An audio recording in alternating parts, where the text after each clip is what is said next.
this year looks pretty different. We're not at a posh hotel or at Brookside readying ourselves with cups of coffee, lemonade, and iced tea. And I don't think I see any of you wearing black shoes or high heels. But most significantly, we're not in each other's physical presence. But despite these different circumstances and despite being bound to this impoverished medium, I hope and pray the next couple hours here on Zoom will be a sort of portal in which we can experience once again the essence of what TD is all about, the urgency of its mission, and the community that we form when we come here together. This year has been a truly special one for me, and I hope for all of you. About 10 months ago, all the leaders and I were sitting in this room for our first several hour-long planning meeting for this year.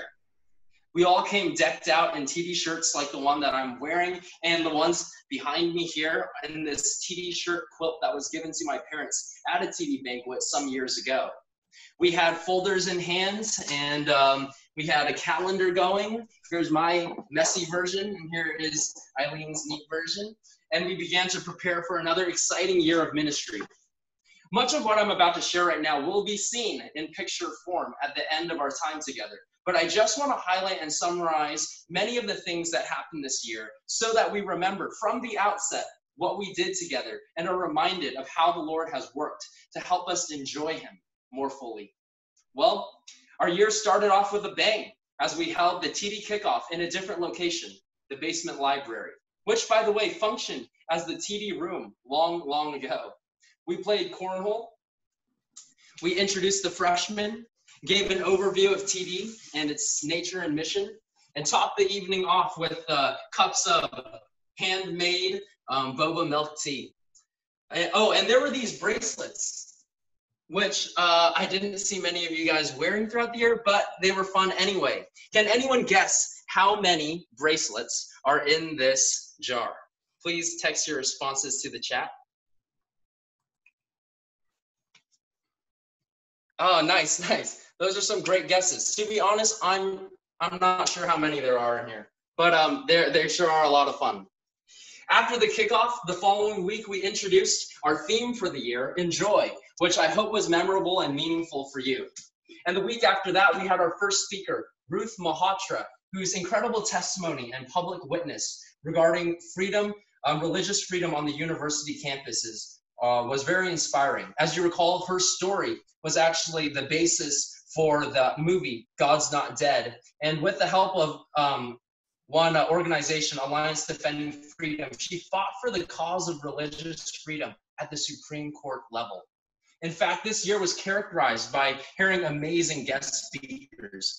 In the first week of October, we drove out to Costa Mesa to hear a dialogue between Dr. John Lennox, Dave Rubin, and Justin Brierley. During our V for V campaign, we got to hear from representatives of Care Portal, Rebecca, and Emcee. And even when we transitioned to Zoom, we were joined by the executive director of Show Hope, Emily Chapman Richards, and her sister, Shoei Chapman. In addition to a diverse representation of guest speakers at TD this year, we also got to explore a wide range of topics. Some of shame and nakedness, Jesus, bread of life, our Passion Week podcast, discussions, and Bible studies on Romans 8 and John 14. And of course, we embodied our theme Enjoy many times throughout the year during special events like small group outings, Love Your Neighbor nights, offerings, and our holiday celebrations. TD Thanksgiving was quite memorable with all those turkeys running around, if you remember. Shout out to the frightfully claustrophobic costume that Christina Shu wore for some time, and the flapping arms of Isaac Lee. TD Christmas was a blast as well and brought many a sense of Yuletide cheer as we caroled at the South Pasadena Care Center and gave away homemade cards. Moving on to February, I want to give a shout out to the juniors for planning TD Valentines and leading a competitive biblical character themed game of charades. That was a lot of fun. All these things have made for a full and truly special year at TD. But perhaps our biggest endeavor this year was V for V.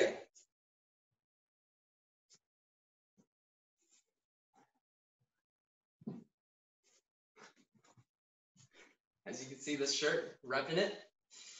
Every 3 years, Total Devotion comes together and launches out on a campaign to raise funds and awareness for a population that is often ostracized by the world and by society, but is close to God's heart. In the past, we raised funds to give wheelchairs to those affected by disabilities in foreign countries. But this year, we went without our voices and raised funds for adoption aid grants that would help orphan children with special needs in China become part of a forever family. We partnered with Show Hope, a Christian organization that is dedicated to helping facilitate adoptions and advocate for children who are not experiencing the love of a family, but who need to. As a group, we spent weeks preparing and fundraising. During a ministry team's night, we made these beautiful posters behind me and made bold announcements at all 3 of our church's congregations. Many of you made online fundraising pages and explained what you were doing to friends, coworkers, and family members. A truly inspiring time for a lot of us. Leading up to this week, we fasted from social media in order to pause and consider what the Lord might be saying to us in regards to orphan care.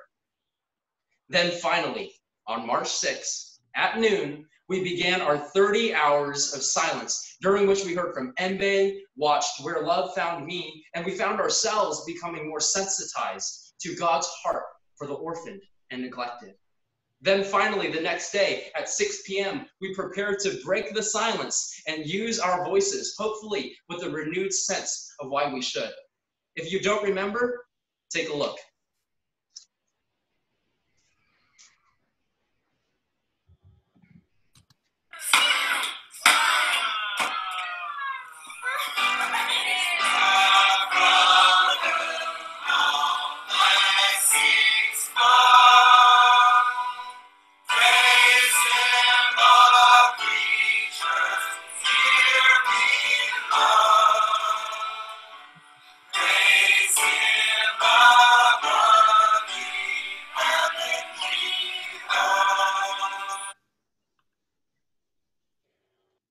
As you know, our past 3 V for V campaigns have gone incredibly well. We have raised $87,000 each time.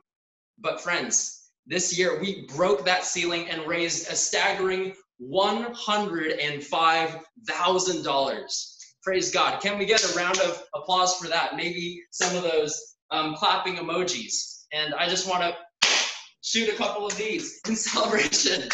Praise God. Oh man, broken one. Well, it was all his timing too, because us gathered here in this room, breaking the silence of V for V was the last time we were together. Since then, we have had to move to virtual mediums, which, though not the same, have facilitated meaningful times and interactions, explorations of his word. What comes to mind is a recent series that we did, our most recent one, A Biblical Perspective on Racism. I found that to be especially pertinent and enlightening as we consider the events that have transpired recently in our nation and around the world. Well, that's all I have right now. Thank you so much for journeying with me through this brief recap of the year.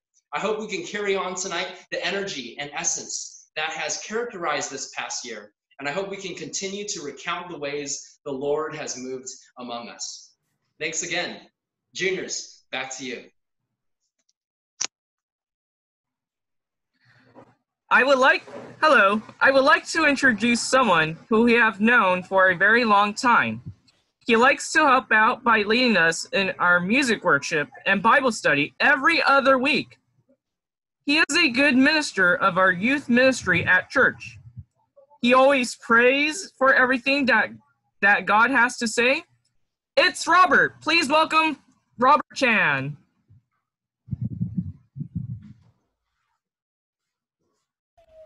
Hey guys, hello.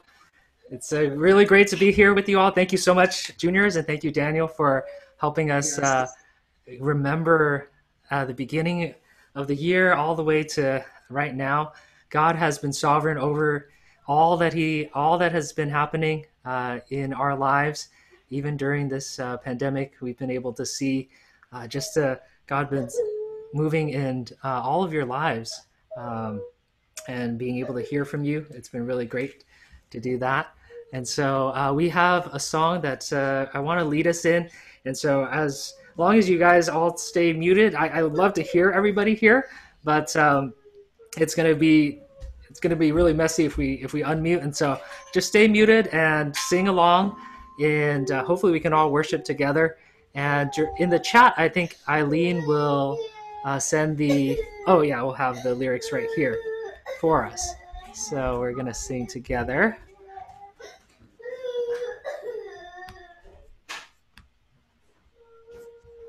Okay, and this song I picked as actually Daniel was one who picked this song when we went to visit socially distanced outside the home of one of our members, Peter Vargas, who has a chronic condition that has made this time really hard for him and his family. And I was really moved by when we were able to sing this song and have him worship along with us, to know that God is didn't turn sovereign, it up. I put it on there. He reigns in total control over all that happens in our lives. And he doesn't just reign as someone who is sitting above on a throne high above his pedestal in heaven, detached from what happens in our lives, but one who is reigning fully as a father over us in our lives. And so let's sing this song together, Sovereign Over Us.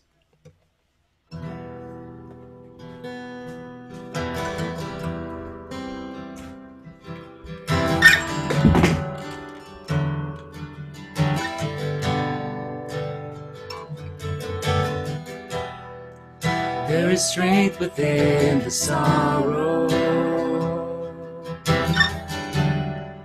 There is beauty in our tears. And you meet us in the morning with the love that casts out fear. You are working in our waiting, sanctifying us. When beyond our understanding, you're teaching us to trust. Your plans are still to prosper. You have not forgotten us. You're with us in the fire and the flood. You're faithful forever, perfect in love. You are sovereign over us. You are wisdom and magic.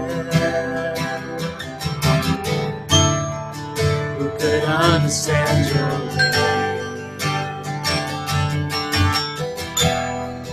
Reigning high above the heavens, reaching down in endless grace. You're the lifter of the lonely, compassionate and kind. You surround me, uphold me. Your promises are my delight. Your plans are still to prosper. You have not forgotten us. You're with us in the fire and the flood. You're faithful forever, perfect in love. You are sovereign over us.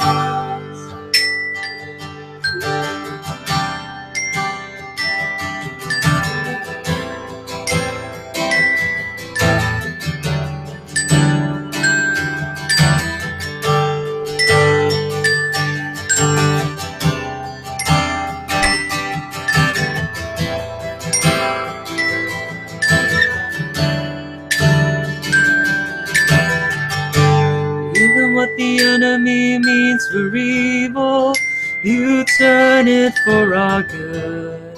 You turn it for our good, for your glory. Even in the valley you are faithful, you're working for our good. You're working for our good, for your glory. Even what the enemy means for evil, you turn it for our good. You turn it for our good, for your glory. Even in the valley you are faithful, you're working for our good. You're working for our good, for your glory. Your plans are still to prosper, you have not forgotten us. You're with us in the fire and the flood. You're faithful forever, perfect in love. You are sovereign over us. Oh, your plans are still to prosper, you have not forgotten us. You're with us in the fire and the flood. You're faithful forever, perfect in love. You are sovereign over us. You're faithful forever, perfect in love. You are sovereign over us. Amen. Right back to you, juniors.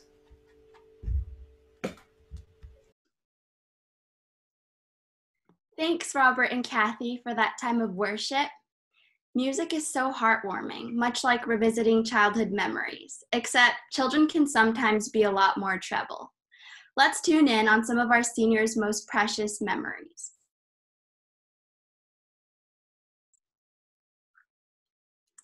This little girl dreamed of becoming a shamoo trainer, working with shamoos when she got older, and always loved her little light-up shoes.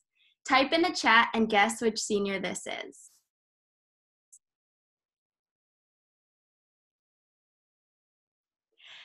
Cassie got it right. It's Anabell. To you, Anabell. Hi. Thanks. So, Arthur told us that this is a time for us to introduce our parents, which I think is pretty apt. So, yeah.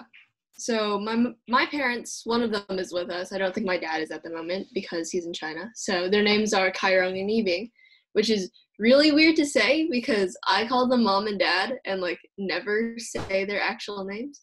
So they're the people responsible for preventing me from becoming a disaster and are probably the people I look up to the most. So when it comes to raising me, it's been almost nothing but sacrifice. My parents have given unconditionally to me, whether it was driving at 10 p.m. for Ralph's for supplies for supplies to a project I forgot to tell them about, or spending money on piano lessons and debate classes and tutors just so I could learn, even though I never touched the piano again after the CM tests, or forcing my lazy butt into being productive and doing something with my time. It's so difficult to be able, oh, I'm so sorry, hold up. Something's going wrong. Yeah. It's so difficult to see everything that they've done for me and know that I will never be able to give back to them enough. So without them, I'd be a mess. I think that's pretty fair to say. And it's unfair to say that I've gone through trials in my life because I know that they were there right beside me every single time I was facing them. And every struggle and every fight and every cry, of which there were and still are a lot, they've always been by my side. I remember in sophomore year when I was doubting everything I ever knew about my grades and intelligence, and they were always there to support me. They've always pushed me to reach farther, to go higher, and I love them so much for that. My parents forced me to go to debate classes and stuck with me when I was bad, and are the reason why I can even speak today, like, coherently at all. Thank you for making me play piano, even though I haven't touched it in a while, and I promise I'll start playing again, at least before I leave. My parents have supported me, berated me, and have made me a better person in the process. I couldn't ask for a better mom and dad, and I want them to know that despite the arguments, despite the yelling, that I wouldn't trade them for anybody else in the world. And I love you guys so much. Thank you for caring so much about me that you work long nights without question, cook even when you're tired, and still find the time to go on walks as a family. My parents mean the world to me, and I'm glad that we'll get one last summer together. I'll miss you both so much, and I promise I'll call as much as I can. And Christina's made it kind of clear that she'll disown me if I don't. So yeah, thank you for 17 years of love. I can't describe it as anything else. It's just love. You've shown me the meaning of what it really means to be a parent, and I love you both so much. All right. Thank you, Anabell, for that touching message. Senior, it's around 12 a.m. and she wanted to be a cartoonist or artist. Can you guys guess who that is? Yes. I think got it first. Christina got it first. All right. Good job, Christina.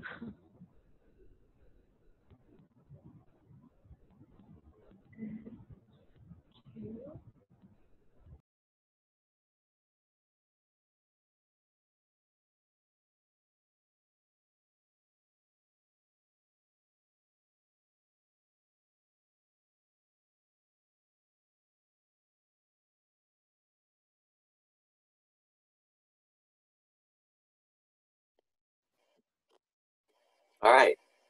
The senior grew up wanting to do rescue work, specifically by setting up a rescue center to rescue people, and he practiced by playing with his favorite toy, Legos. And everyone already guessed who it was. It's Benson. All right, Benson, go ahead.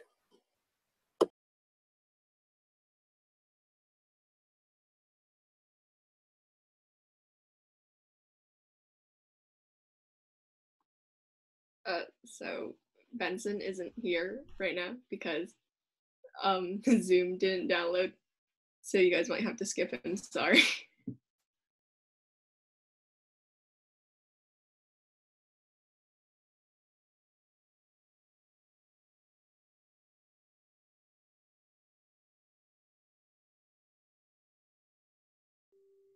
All right, thank you seniors for sharing about your parents, and thank you parents again. Just to reiterate what the seniors have all said, thank you for all the support throughout high school and angsty teenagerhood.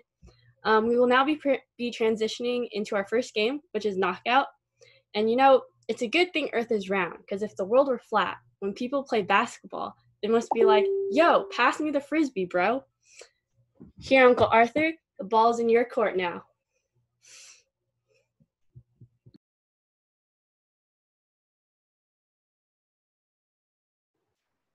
Uncle Arthur, you're muted.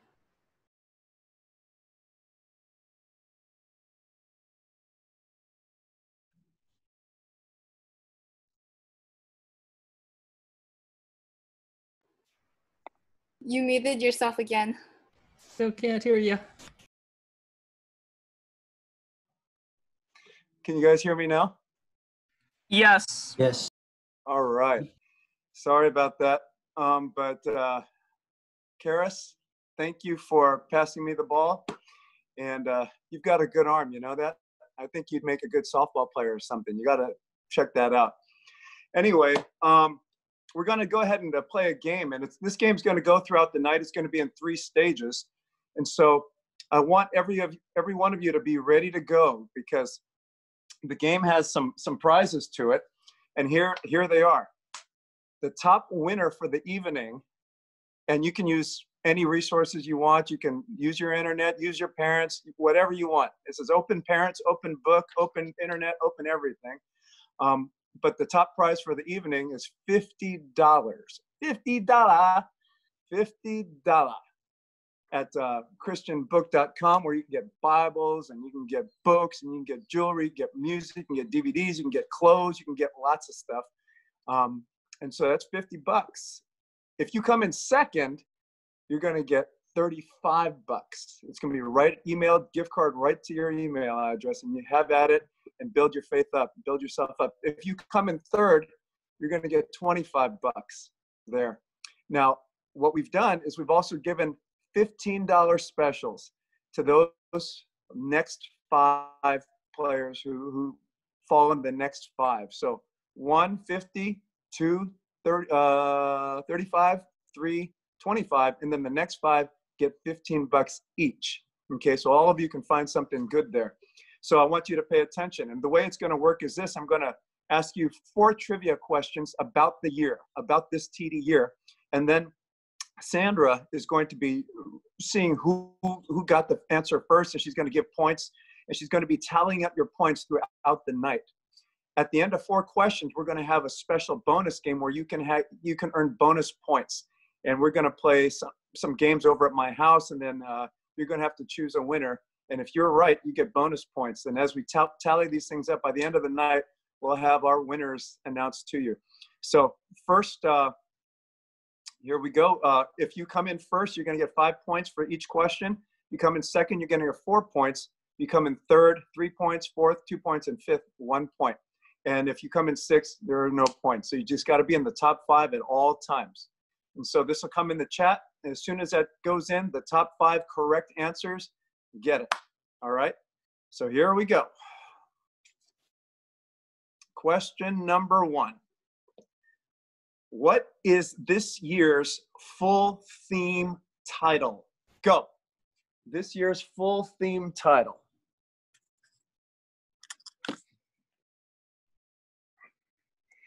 The full theme, which includes the subtext, the subtitle. So not just the first part, but the subtitle. Only high schoolers can answer this. All right. What is this year's full theme title?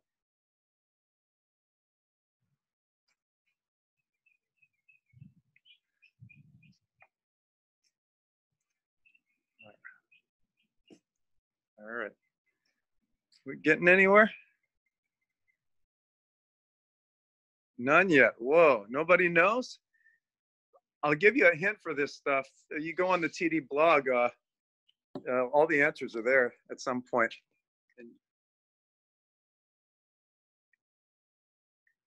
So a lot of people got enjoy, but there's a subtitle to that. Ooh, I'm not gonna say.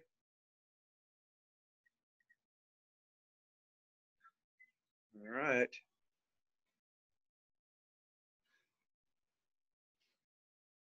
Okay, I'm gonna close it in 5, 4, 3, 2, 1. All right.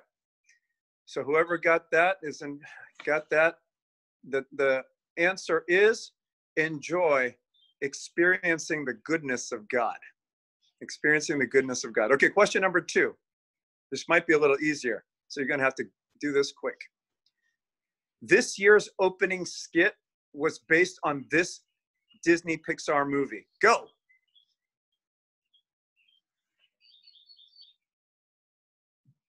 All right, that was fast. All right, I think we got at least 5. So Sandra, you can go ahead and figure out who came first. All right, that was insane. I can't believe you guys don't know the year's theme though. All right, number 3. In the fall, TD went to Costa Mesa to hear a conversational debate on faith and culture with apologist John Lennox and political commentator Dave Rubin. What was the topic of the debate? Go.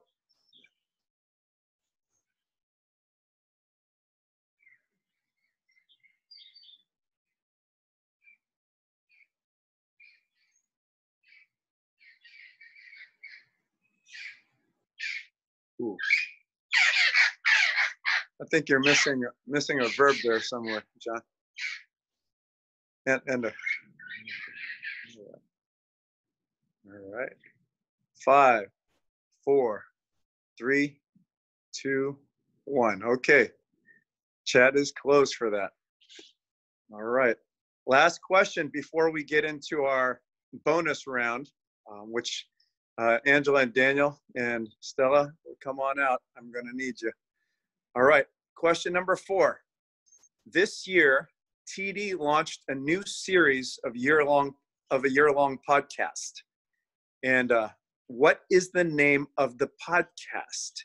and name two of the podcast speakers. What is the name of the podcast? And name two of the podcast speakers. Go. So you're going to have both. Two of the podcast speakers.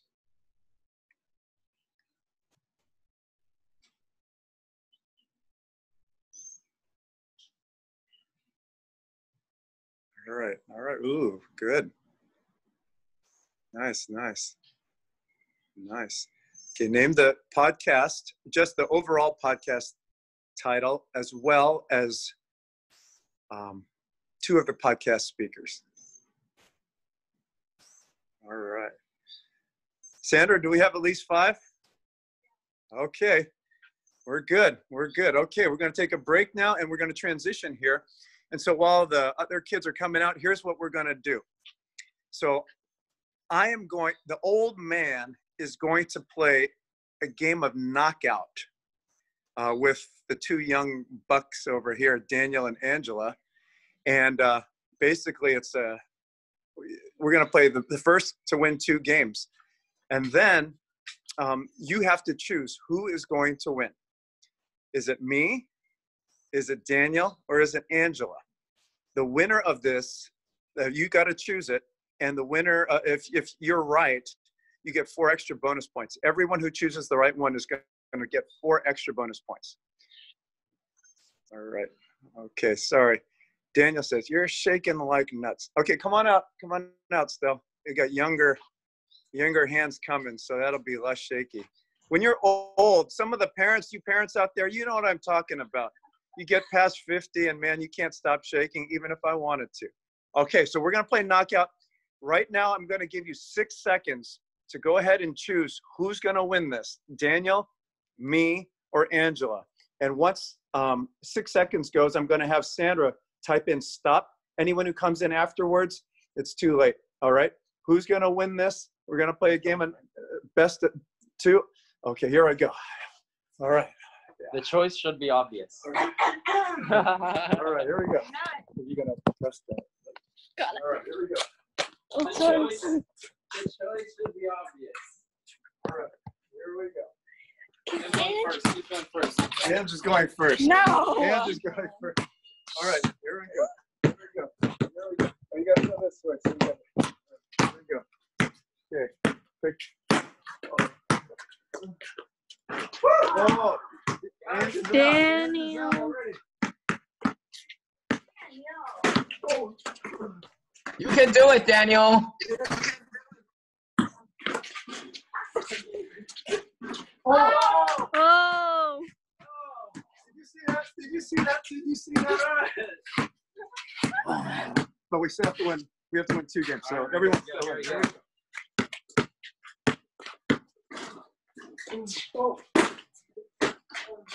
Oh crud! Here we go. I missed that. Me versus sister.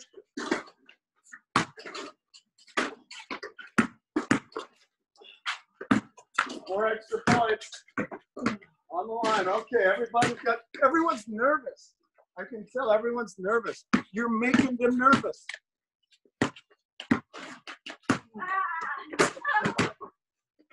Oh, okay. All right, Big D's got 1. Big A's got 1. Little A's not yet 1. All right, here we go. This is it. First to win 2 games. Here we go. Uh-oh. Oh, crap. No, you're still in. Go, Angela. Oh, no. Arthur wins. 4 extra bonus points for whoever got it. All right. Did my family just boo me? Okay, here we go. All right. Can I have a ball, please? I got to pass it to Alycia. Okay, so Big A did it, but don't worry. Those of you who lost, there's more to come. Alycia, I'm going to pass the ball off to you, all right? Here you go.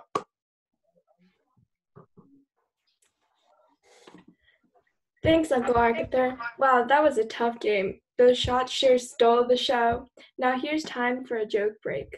You guys can type the answers in the chat. I have cities, but no houses. I have mountains, but no trees. I have water, but no fish. What am I?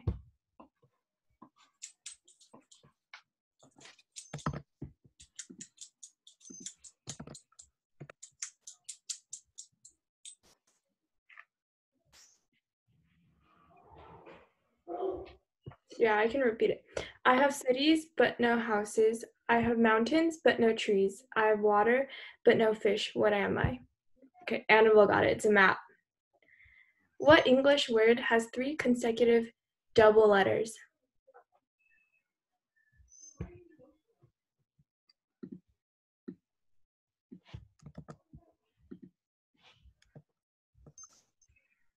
Oh, that's right, but that's not the answer.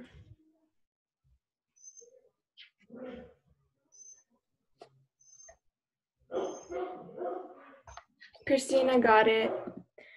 Okay, here's another one. A girl has as many brothers as sisters, but each brother has only half as many brothers as sisters.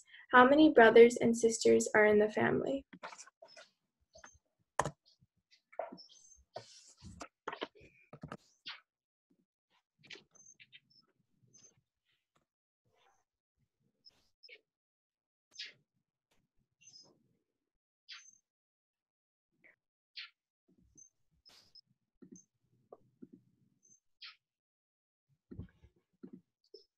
Christina got it. Okay.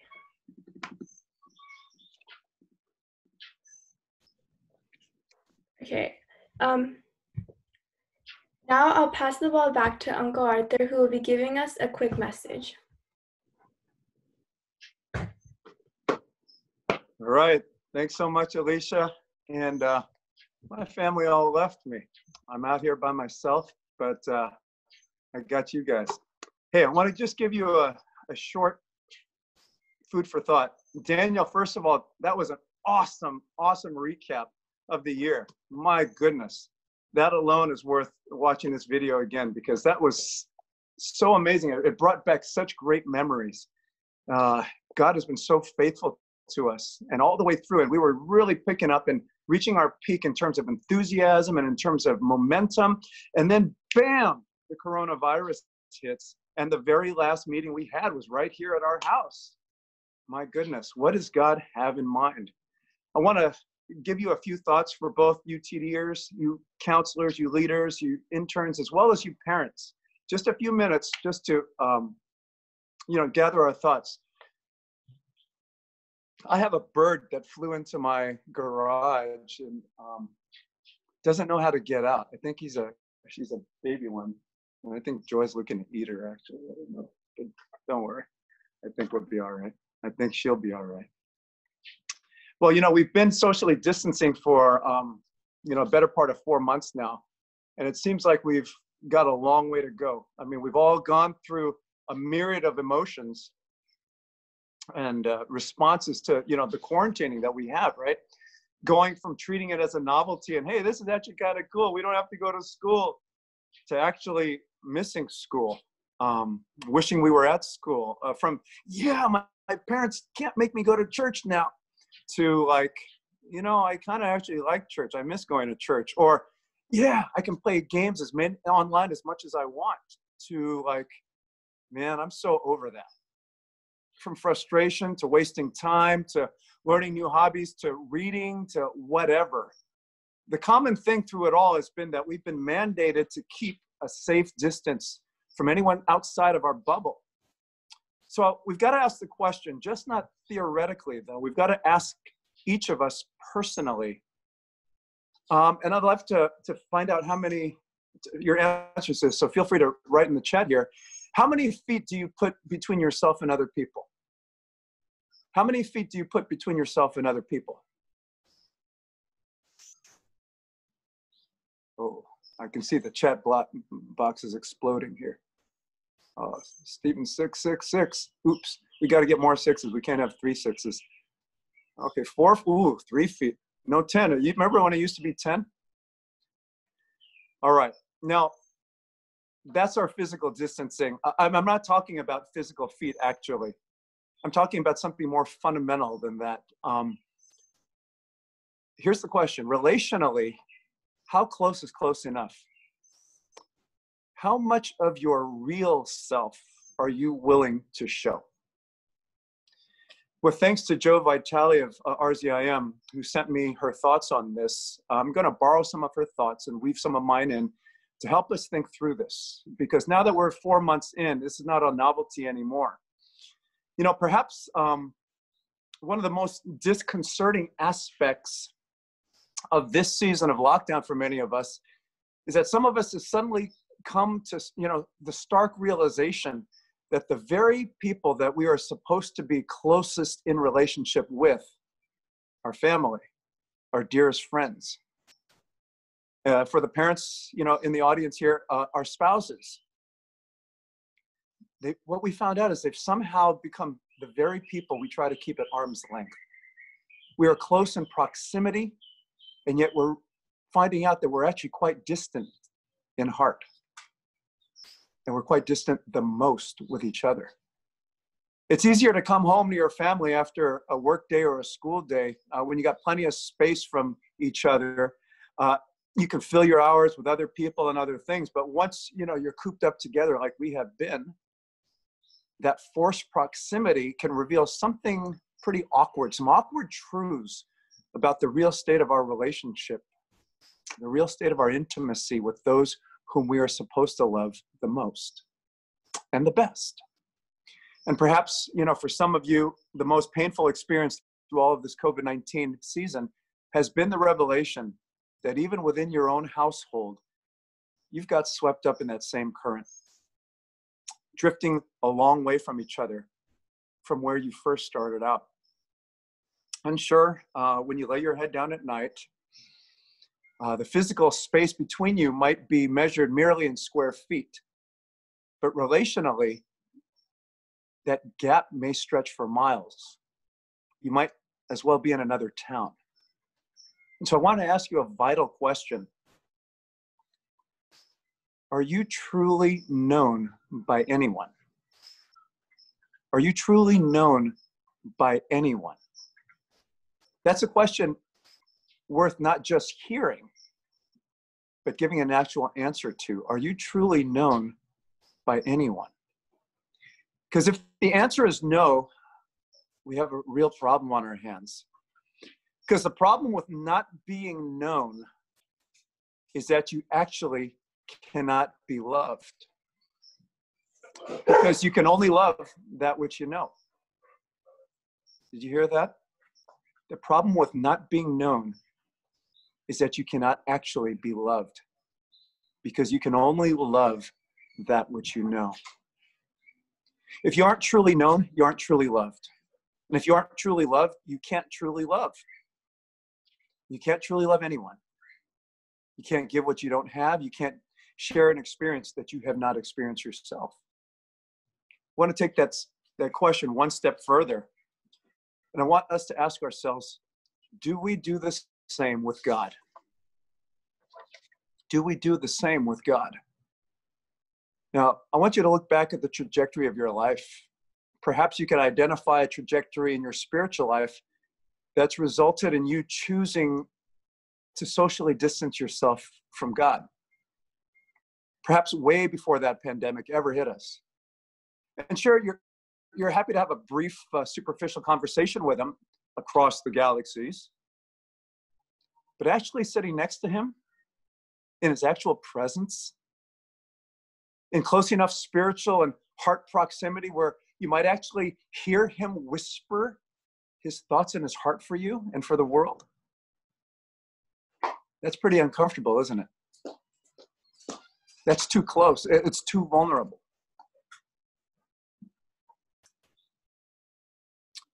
Perhaps you might call out a brief, good night, Lord, when you go to sleep at night.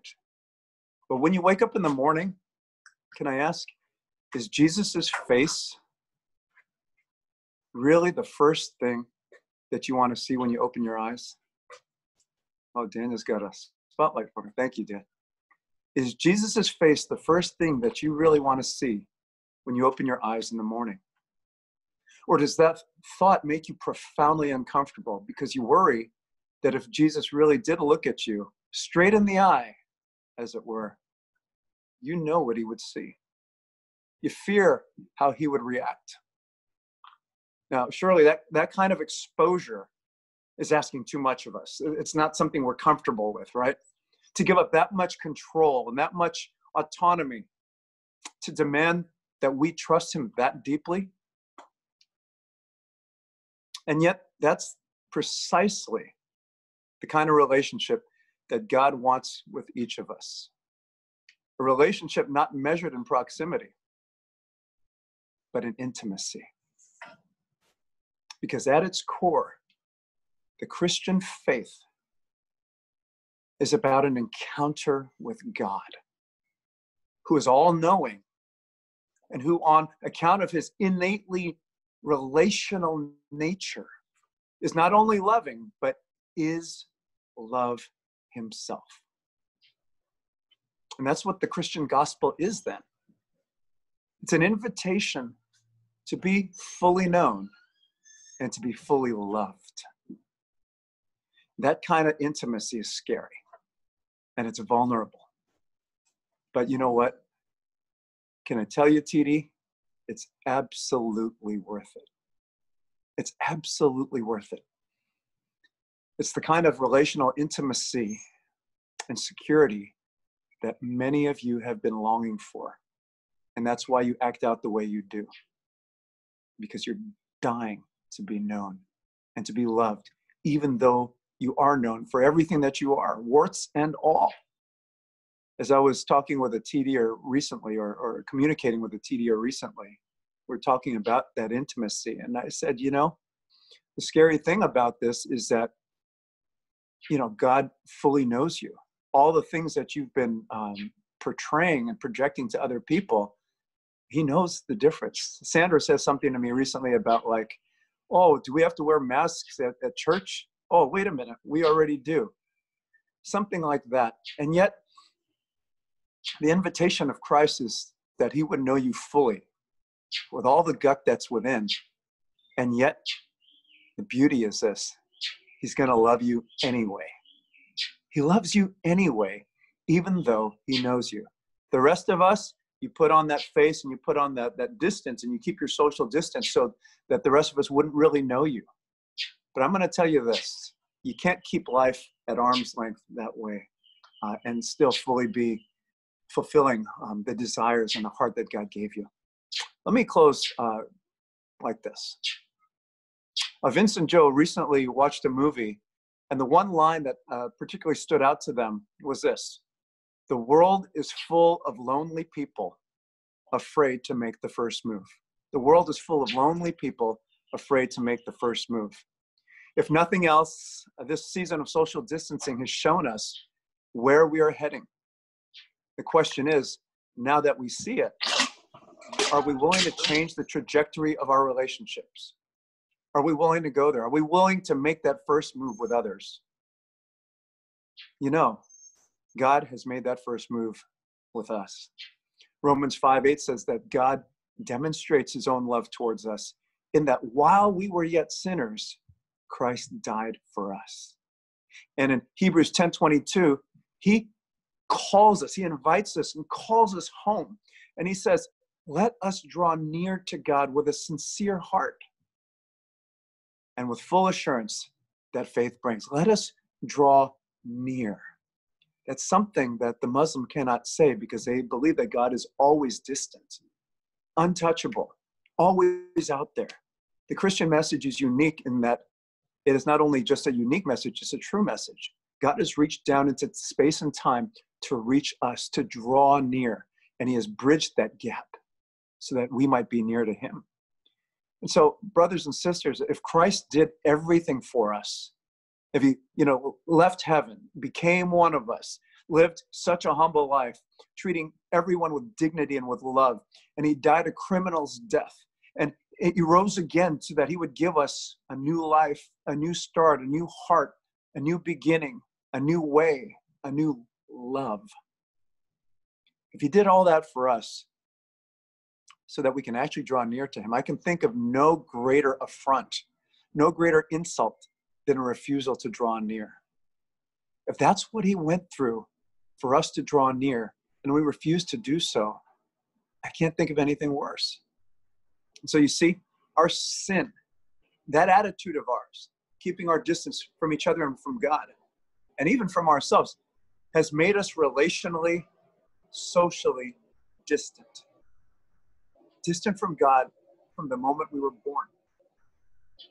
But he who knew no sin became sin for us, so that we might become the righteousness of God in him.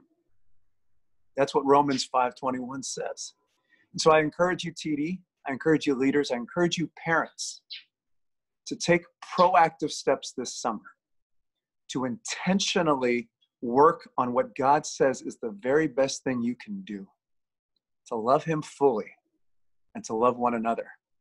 But it all starts by drawing near. Amen. Alycia, let me grab my ball and pass it over to you.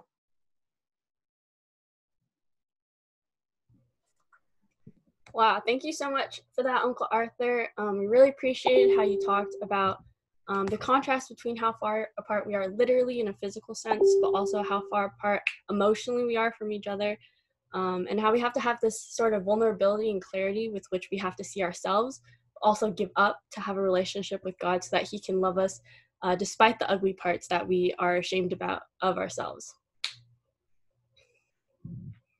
I believe it's time for another game. Hey, Charis, what do you serve but not eat? I don't know. What do you serve but not eat? A ping pong ball. Haha. Now we're going to have an intense ping pong match between Uncle Arthur and Stella. All right.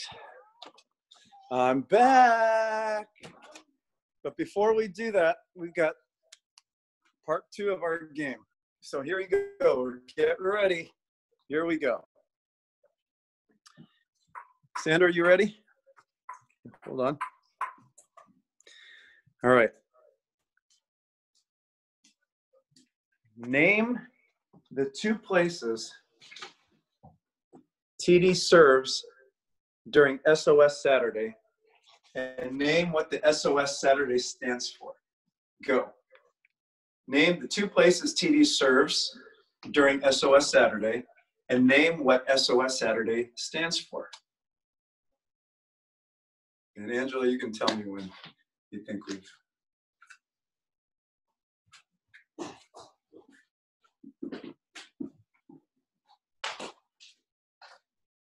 You got it, you think? I did all 3. Yeah, the 2 places TD serves on SOS Saturday, and what does SOS stand for? Okay, I'm just gonna go 5, 4, 3, 2, 1. All right. Okay, hope you got that, Sandra. Next one. Each year at TD, we have a night showcasing original works of creativity in praise and honor of the Lord. We call it offerings. So what number offerings did we have this year? And name one person who presented an offering. Go. What number offerings was it this year? And name one person who presented an offering.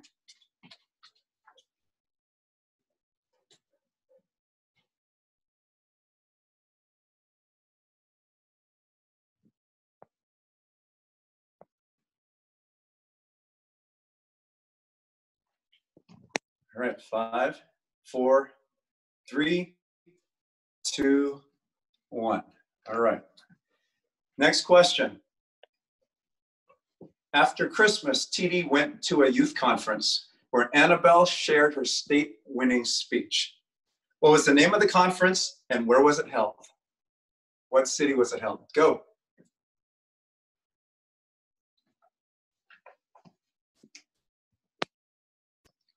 Okay. 5, 4, 3, 2, 1. Last question for part 2 here. In a 2-week lesson called Enjoying the Bread of Life, we had an edible Bible study. Name one point you remember from the study, 2-week study, and name one food item we ate. Go.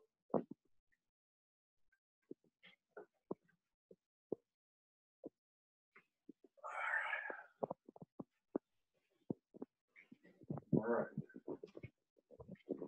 Are we ready?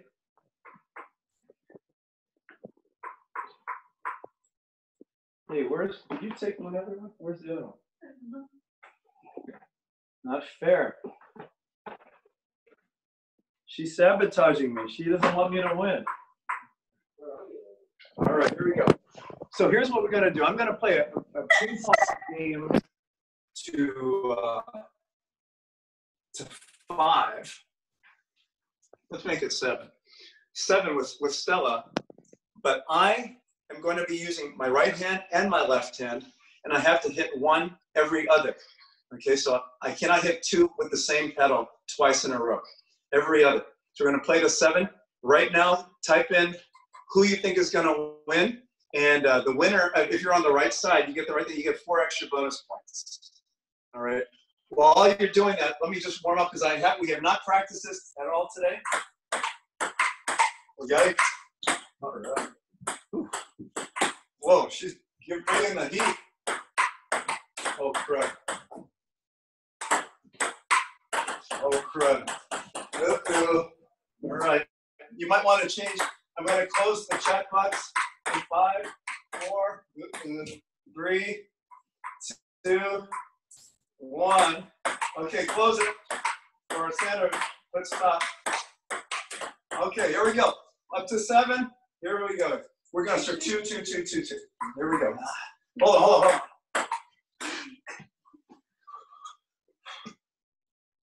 All right, I'm ready. Here we go. Oh, crud. Okay, 1, 0. Uh-oh.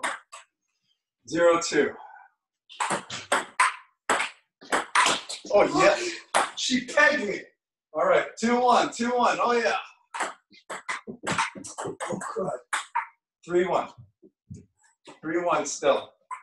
All right.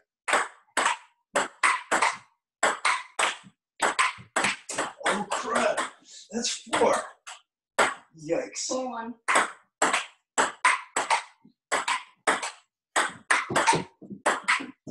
Yes. Yes, baby.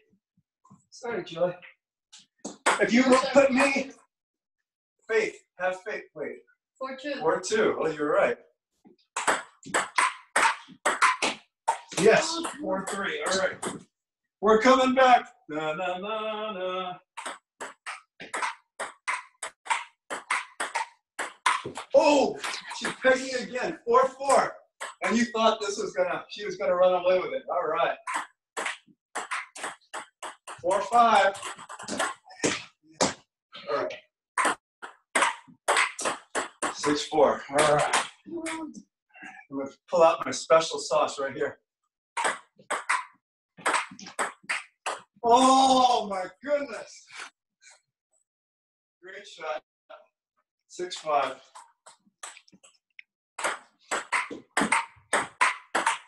Oh crud. 6, 6. Okay, 1 by 2. Here we go. 6, 6. Man. All right, my share. 7, 6. All right, let's give her the death blow. No. Oh, I'm so mad. 7 all. Oh yeah. Okay, that's it. That's it. No. 1 by 2. I know, but I'm saying that's it.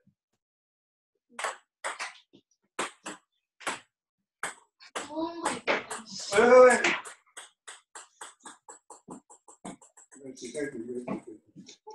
All right. If you wrote it on me, that's 4 points. Juniors, back to you. Where's the ball?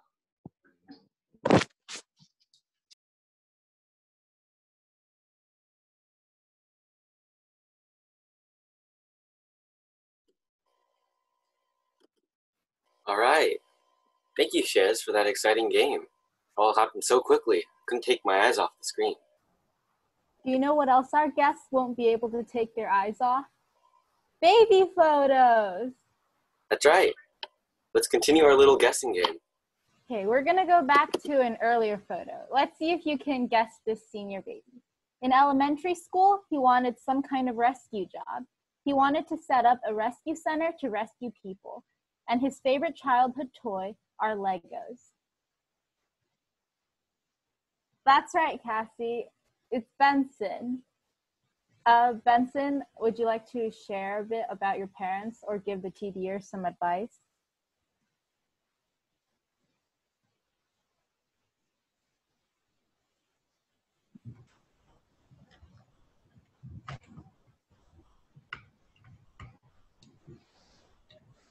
Wait.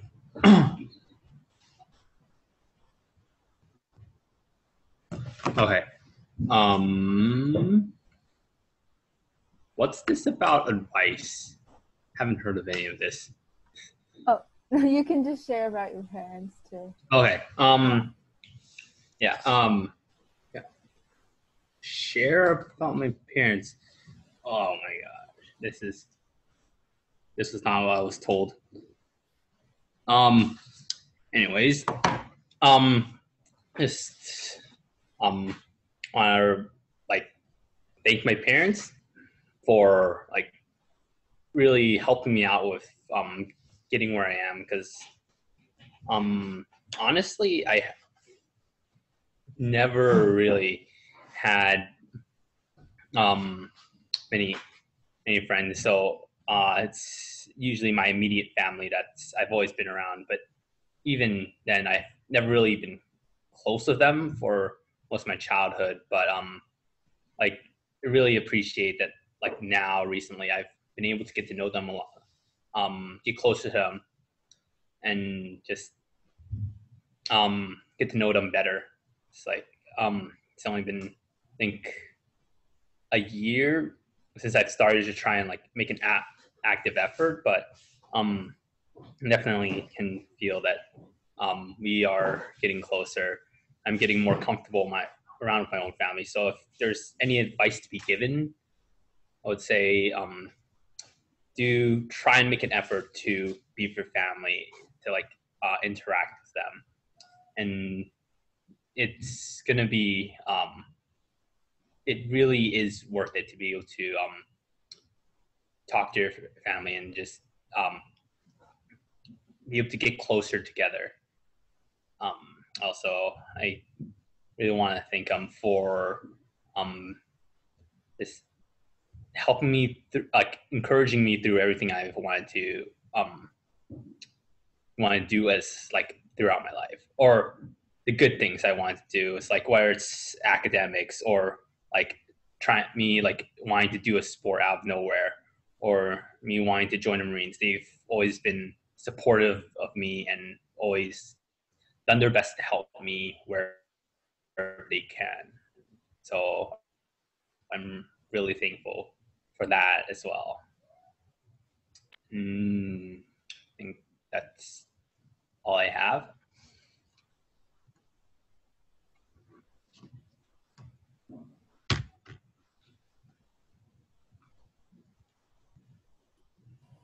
All right. Thanks, Benson. Now see if you can guess the senior in this photo. He dreamed of being a scientist and loved playing with Thomas the Train and Pokemon. Can you guess? Yep, that's right. It's Stefan.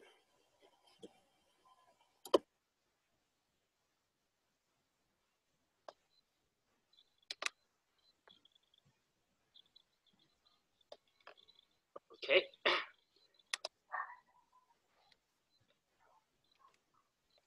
Reflecting over my life up to this point, I can only say that I've been very blessed to be in my family.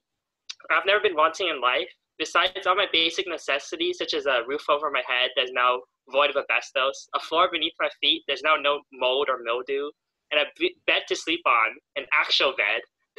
There's also the spiritual necessities that I've been provided with. I want to especially thank my mom, who decided to take me on mission trips since I was in first grade. Those experiences in Chinle will always be a highlight of my childhood years I will take wherever I go. Each time I went on visitation, I gained experience talking with strangers that have now become friends. Each conversation will now help me forge new connections with new people that I will meet in college, many of whom will be from cultures very different than which I grew up with. Secondly, I would like to thank my mom for her relentless endurance driving us to places to and from school. You have always been supporting me from the background, taking me to all my extracurricular classes and giving me a push whenever I felt apathetic or lazy. Because of that, I was able to experience new things and get out of my comfort zone. From violin, Bible drill, Boy Scouts, speakers, and missions, I would never have done any of those things without you. While there are many more praises of Thanksgiving I can give to my mom without end, I will now move on to my dad. I would like to thank him for always standing strong, being the main provider for our family. You've always taught and supported me in whatever I do. I still remember my younger days when I had to rely on you when I got sick and when I had trouble with algebra. Secondly, you taught me how to relax and have fun. While this is a largely unnecessary skill, you have fostered a love for gaming in me. I've made many, many friends in church, at school, and during missions through card games, board games, and video games that I will never forget. Finally, in 2 days, it will be my 18th birthday. I want to thank you both in advance for the wonderful meal we are going to eat. Despite not being able to have anything grand, meet with friends, or celebrate it physically with everyone in TD, I can say with confidence I'm very blessed to have such a wonderful family. Thank you, Mom and Dad. Also, now that everyone's listening to me, for all the winners who get money, please donate to a good cause. Please donate all the money to all the seniors.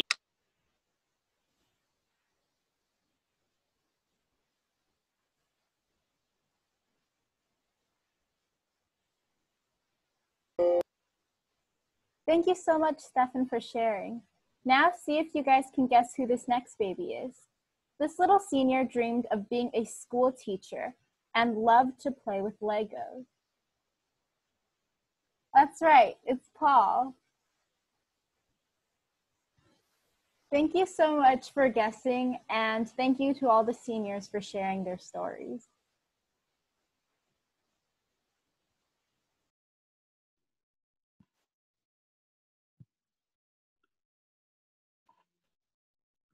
Aw, those pictures of the seniors were so cute. Hey, Rebecca, I heard that the Shays have another game up their sleeve for tonight. Is that true? Yep, and I know you guys have been eagerly waiting for it too, so you can stack up on those points. And remember, the people with the most points will get a prize. Let's get into it. Back to you, Uncle Arthur.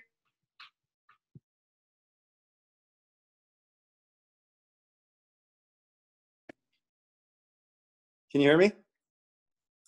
Are the kids coming down? Yeah. All right. Okay, these are the last 4 questions before we do the grand finale here. Okay, so here we go. Last 4 questions. All right. Next question. We had an amazing and record-setting V for V campaign to raise money for adoption aid grants to bring orphaned children home through the organization called Show Hope.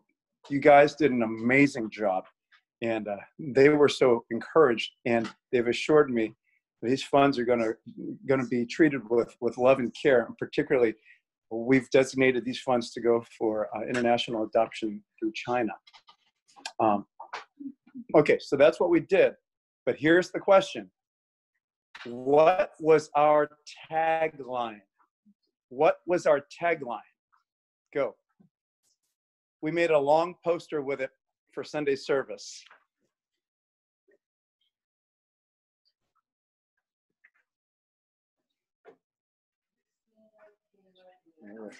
What was our tagline? All right. 5, 4, 3, 2, 1. Okay. Next question. What was the name of the song we sang in English service for V for V? Go.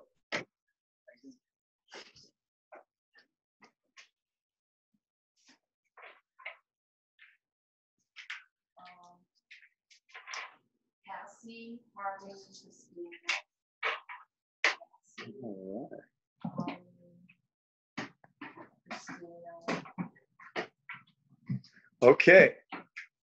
Next question. During Passion Week, we listened each day to a podcast series. What is the full title of that series? Go.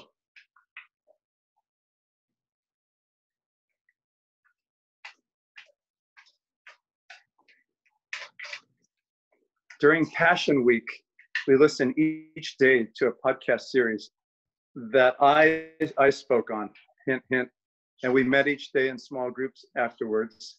What was the name of that podcast series? No one has it yet. Sandra says no one has it yet. And you can look it up on the blog, it's fine. Like I said, open everything. Yep. All right. You guys, if you want to look it up, go for it. Go for it. And okay.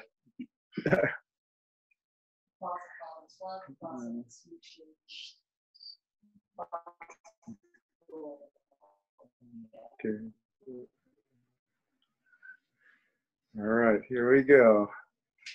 Okay. The name of this podcast series: 5, 4, 3, 2, 1. All right. The last one. Okay. In our recent discussions on race and racism, what are the 4 types of racism we discussed? Go. What are the 4 types of racism we discussed?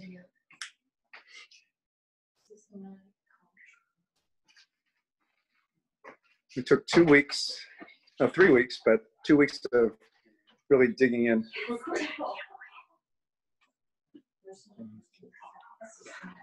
Okay, what are the 4 types of racism we discussed? So you got to get all 4. Okay, all 4. You look at your notes, you can do whatever.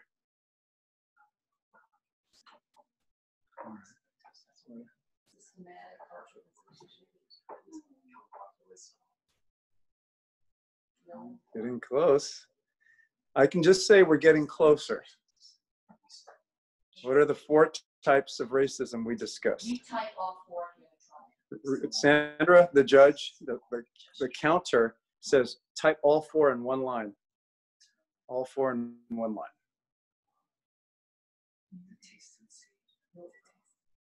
Mm. Oh, okay. Finally one. Sandra says finally one. Hey, don't say. Finally one. Somebody's got it. I'll just say that much. Somebody's got it. 5, 4, 3, 2, 1. Okay, and that's it. That's it. All right. All right. For our final game, which is the coup de grace,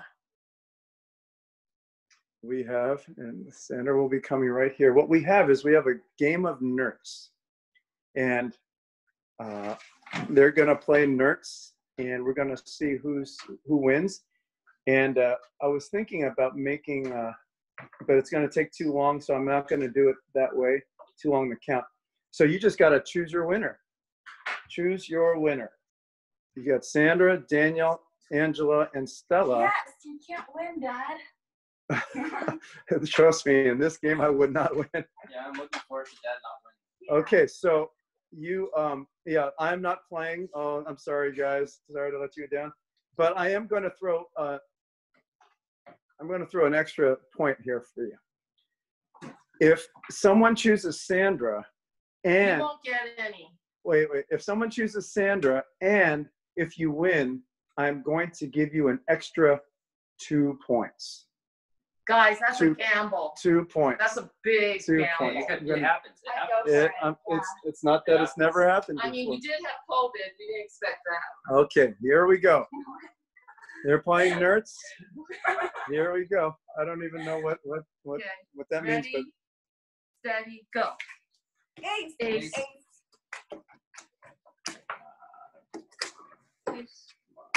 come on. Ace. Oops, sorry. Wait. Ah. Don't be messy. Oh, by the way, Rebecca, if you're watching, type stop now. Anybody who types after that no points. So Rebecca, type stop, and then everyone after Rebecca is no points.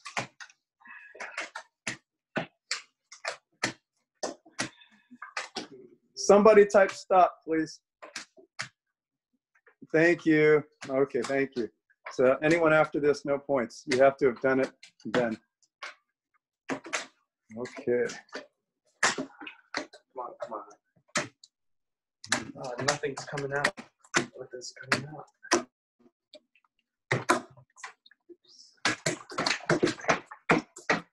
Oh, stop it, Stella. No. Grief. Nuts. No, that she didn't say nerds. She said nuts. Yeah, right. There's definitely nuts and nerds. Perfect. Ace. Let's see. Hey, can anyone help me? Did you see anything? There it is. Got him. Daniel. Yeah, I got him. If you want to know what family feuding looks like, you're about to hear it. Here we go. Boom. When the fireworks go off. Okay. Daniel called Nerts. That doesn't mean that he won, though.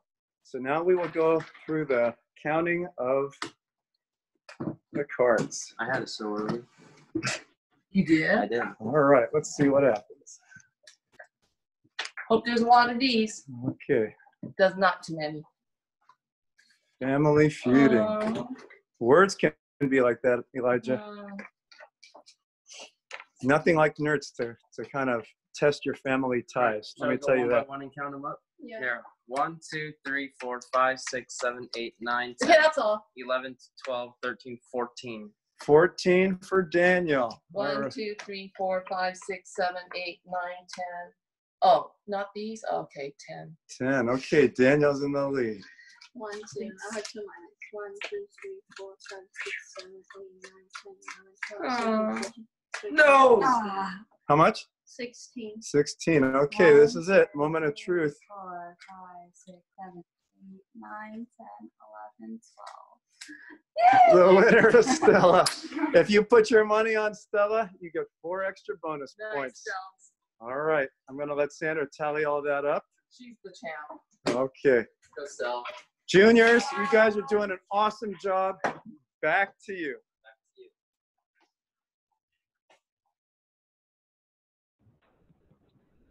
Wow, that was a really cool game, guys. It was a close one, Alycia, wasn't it? It sure was. Stella really took the lead there. Speaking of leaders, let's take some time to appreciate some of our own. We will now be passing it over to Uncle Arthur and Auntie Sandra to acknowledge them.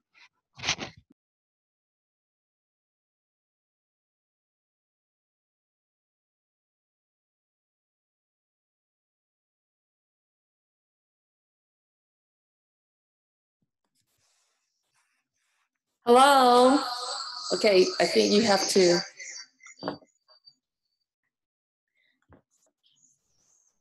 Could you guys hear me okay? Yes. Okay.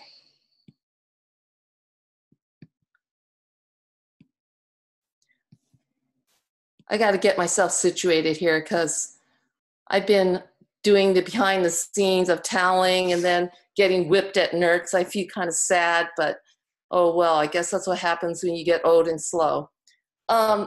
Anyways, yeah, we want to acknowledge the amazing team we had this year.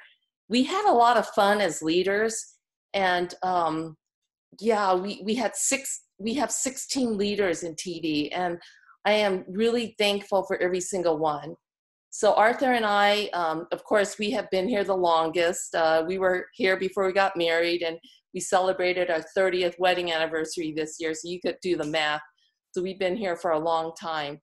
But behind us, by quite a few years, we have Robert and Kathy. Actually, Robert and Kathy were of the high school class of 2006, 14 years ago.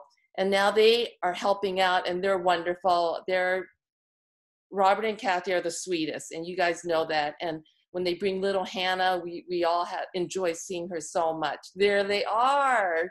Yes. Hi, Hannah. Is she the cutest TD mascot there ever was? And for me to say that, and all my 4 kids were TD mascots, but this little one really is like a little cherry. So we have Robert and Kathy. We have a super sibling team, Rebecca and Michael. I don't know if we could see their picture, but yeah, Rebecca, I believe, is class of 2007, and Michael, I believe, is class of 2010. Is that right? But they're really an amazing brother and sister team that we have working with us. Rebecca and Michael, they help out with InReach, the skit team, and many other things. So you guys really, I know you guys really appreciate them. They know so much. Like whenever Michael shares, I kind of keep quiet because I don't want to show my ignorance or anything. So they're really amazing sibling team, and we're thankful for them. And then next down the line, we have 5 leaders from the class of 2015. This class was just like crazy. And not only are they leaders, they're so filled with the Spirit. I just love them. They're actually, especially Daniel and Calvin this year took charge. And that's why old-fashioned TD became like energetic, young blood, just a cool place to be. And trust me, that wasn't due to me. That was due to them. They just made it so much fun with bracelets and of course, dropping off Martinelli's to you guys was not my idea, but theirs. So I just really am so thankful for them. They really put a lot of heart into TD. We meet every Tuesday to plan, and we were doing it online, and we must have been prophetic or something because, you know, we never knew that TD would go online as well.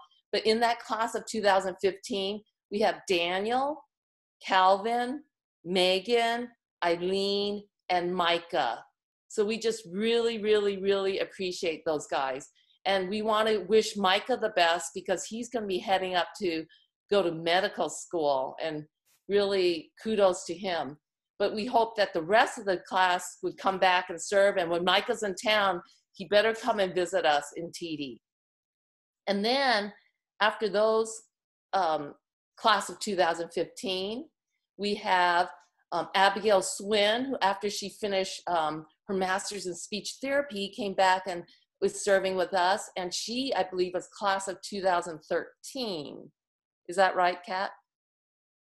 2013? I think so. But even though she had a very busy year as being a speech therapist in the school district, she still came and served, and we really appreciate Abby. And we have Jonathan Jang, who drives all the way from Glendora to be with us. I know he works in O'Hara, but even when he has Fridays off, he comes and is with us. Yay, Jonathan. And you guys know that Jonathan is so sweet. You know, we really appreciate his spirit. He's one of the most sincere guys I know, and I really appreciate him. And then we have the last 3 interns, which of course includes Michelle, who comes all the way from UCR, who even sometimes takes the bus or carpool. UCR is far, guys. It's like on a good day, it's over an hour. So for her to come back on Fridays to be with us, we really, really appreciate it. And of course, Angela, she comes back from UCLA and is with us too. And Jason, who goes to that other school. We won't mention the name, but it's a good one. You know, we sent our oldest son there, so there you go. And I would be remiss not to mention our great historian, Peter Lowe. Go Pete. He comes and takes pictures for us and videos, and of course we love to see him. And if you guys have any technical question that you want to ask, talk to Peter. He knows everything about every chip. That's about as much as I know about computers, but he knows all of it. So go talk to Peter. So that's our great leadership team. Thank you, team, for really working hard this year. We had a fun year. I'm so blessed to be able to serve with you. Well, Sandra, you forgot yourself and Arthur. So yes, thank you to all the leaders who contributed during this year. It wouldn't have been totally complete without your devotion. And we'd also like to thank Daniel and Calvin for working with us and helping us every step of the way. Thank you guys for taking the initiative to dedicate your time to make this year one to remember. And thank you for serving as our main TD leaders. I hope you know that your hard work does not go unnoticed. The next two people we would like to acknowledge have been with TD for a long, long time. They've contributed so much and really are amazing, don't you think? Yes, let's go on to the leaders who have a message to thank Uncle Arthur and Auntie Sandra for all of their hard work. No, we can't. Okay, so we want to take this time to thank the leader of our leaders, Arthur and Sandra. I speak for all of us when we say that they truly have such a big servant's heart. Even when everything came to a standstill because of COVID, that didn't stop them from still dreaming about TD and thinking about and caring about the well-being of TDers. They made themselves available to talk and answer questions hours past our allotted TD time. They continue to coach us leaders with conviction and compassion. And just look at the wealth of good stuff they posted on our TD blog during this quarantine. They still strove to be the best they can be for the benefit of others, especially during this difficult time. And also when they suffered some personal losses in their own lives. The passing of Sandra's beloved dad, Mr. Wong, and their mentor and friend, Ravi Zacharias. But we know that their legacies live on in Arthur and Sandra, and we, TD, the church, we're all better for it. So as you've heard, they faithfully led this ministry by the Spirit's leading for about more than 30 years. And we've been privileged to observe and serve with them for 13 years. So trust me when I say that they have never slowed down, never grown jaded, but they're always growing, always learning, ever passionate about truth and people, and ever fervent for Jesus to be known, to be loved, to be worshiped, and really enjoyed by the young people that he has made for himself and for his glory. So every one of us leaders can say that Arthur and Sandra have played a huge part in our spiritual lives and in our deepening love and appreciation for Christ by their example and their faith. As you know, faithful and good leaders on every level in society, they're so crucial and so appreciated, especially during troubling and confusing times. So thank you, Arthur and Sandra, for being our faithful leaders who truly follow Jesus and who truly want our best for him. So as a token of our appreciation, we have prepared a gift for you. If you look behind you, that's your son. Yay. We have prepared a card and a gift inside. Wait, I don't know.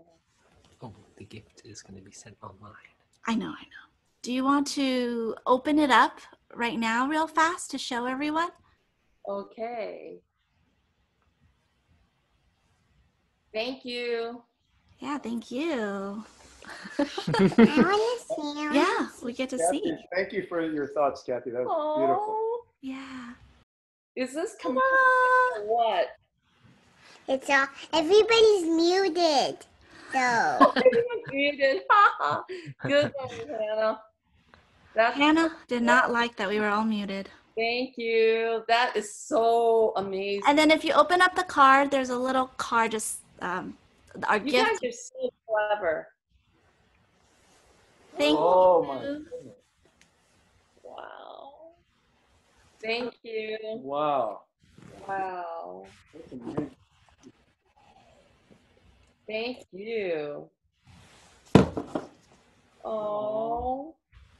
Thank you very much. Thank you. Thank you guys so This much. is amazing. This is so Wow. cute. Yeah, take your time to read it. We will. After. So cute. Thank you. Thank you so much. Wow. Wow. Appreciate you all so much. TD, let me tell you, you have no idea how hard this team works. You really have, you don't have a clue. And every person here is so special and so needed and so appreciated. And so I hope you will take a moment to thank your leaders, because they've really put a lot of time on their knees to try to give you every opportunity and every chance to get close to the one that they care about the most, who they know would be the best gift they could possibly give you for your life. So thank you guys. It's been a pleasure and a joy and an honor to serve alongside you this year. It's been a great joy. Thank you so much. We really appreciate it. Thank you. Thank you, Robert and Kathy, for sharing about Uncle Arthur and Auntie Sandra. Well, have any of you ever tried eating a clock? It's really time consuming. Well, guess what? So is leading TD for so many years. But it takes more than just time. It also takes love. So let's give another round of applause for Uncle Arthur and Auntie Sandra for their tireless leadership for so many years. So let's now hand the mic off to the leaders as they express their love and appreciation for the seniors whom they've watched grow and somewhat mature over these last 4 years.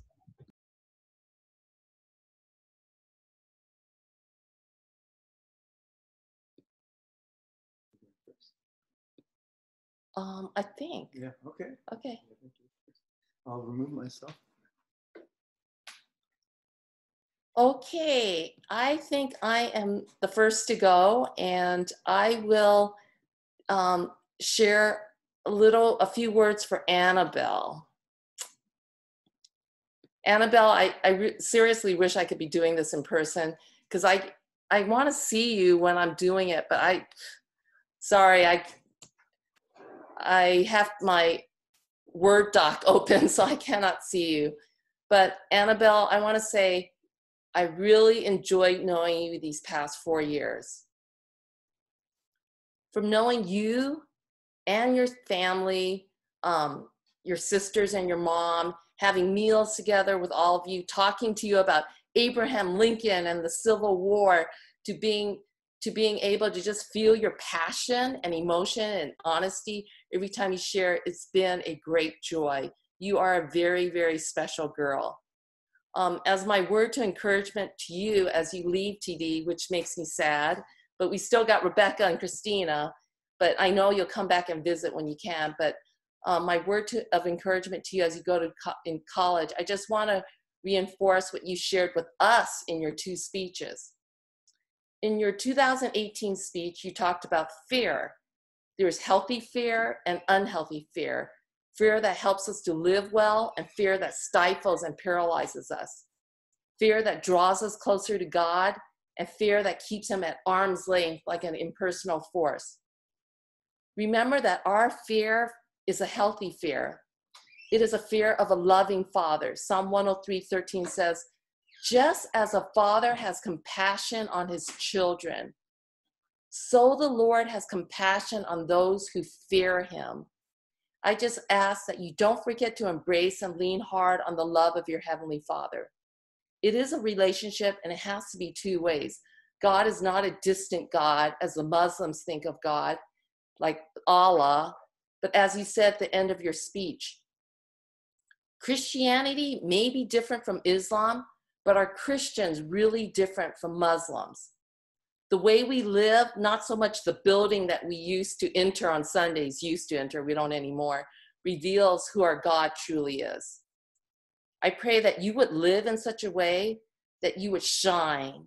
You would be a difference maker. People would say, I think Anabell believes in a loving Heavenly Father. I pray that you be connected to him, close to him, out of a legitimate and healthy fear of him. And then in your 2019 winning speech, Dear Younger Me, I always appreciated how touched you were every time you recounted your past. I mean, it could be in the practice room or it could be wherever, but you will always be moved and tears would flow. Now, the tears might have been a result of recounting a difficult time, or they may have been a result of relief and gratefulness that God helped you to make it through that time. Whatever it was, remember there is truly joy in the journey. As believers, life may be difficult, and guaranteed to probably be difficult. We do have to find our way out of a tangled maze. As humans, we're all under a death sentence, not just people who have been justly or unjustly put on death row. Yet because of Christ, we never have to feel helpless or hopeless. We have someone who is advocating for us and has redeemed us from our helpless and hopeless state. History is his story, and our life and story is being woven into his narrative. I look forward to seeing how God will write your story of not dear younger me, but dear older me as you begin your adult years. Anabell, I pray that you stay close to God and your family and to us as you go to college in Chicago. Keep letting him shape you to become more and more like Christ. If you do, the best is truly yet to come. I give you my love. I hope you keep in touch. And I just know that God has great things in store for you. Thank you for just really being a part of our community for these last 4 years. And I just pray that you have a great time and just glorify him in Chicago. Bye. Thank you so much, Sandra. I'm trying to not cry right now because that's been a goal of mine. But yeah, thank you so much for all the love and support that you've shown me throughout these past years, and especially to all of you TD leaders. TD's been a really important part of my life, and I can't imagine, going to the future without it. So yeah, thank you so much. Oh my gosh. Okay, I have to stop before. Yeah, thank you. Hey, I think I'm next. The senior that I have the privilege of sharing about is a true big brother. Even when I first started leading our church to YSMP in 2014, I could tell that this young junior hire took the responsibilities as a member of the team seriously. He was thoughtful, he was reliable, and he was ready to confidently share his experience with others and with me and show others the ropes from the previous years he joined YSMP with his mom. And since those years, his sister and his youngest brother these past couple years have joined them in the mission trip. And I've been able to see firsthand how God has developed in him some of these great qualities of leadership and of determination. This young man, if you haven't guessed yet, is Stefan Chu. And Stefan, these past 4 years, it has been a joy having you in our group and in our small group at TD. I appreciate how you think deeply about the scriptures and how your faith affects, and you think deeply of how your faith affects everyday life. When you're invested in something, you elevate others around you with your focus and with your encouragement. And so thanks for taking the time, advantage of the times that we've had in Bible study and small group together. Others around you can tell that you aim high and you have a lot to do, so you don't like to waste your time giving 50% of what you're doing just at the moment. That drive that your parents have instilled within you is invaluable for adult life ahead.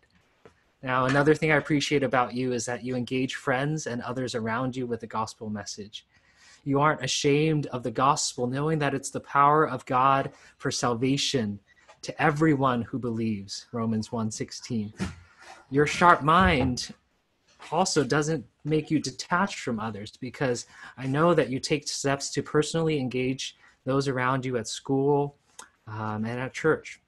So as you head to Pomona for college, I want you to remember a few things.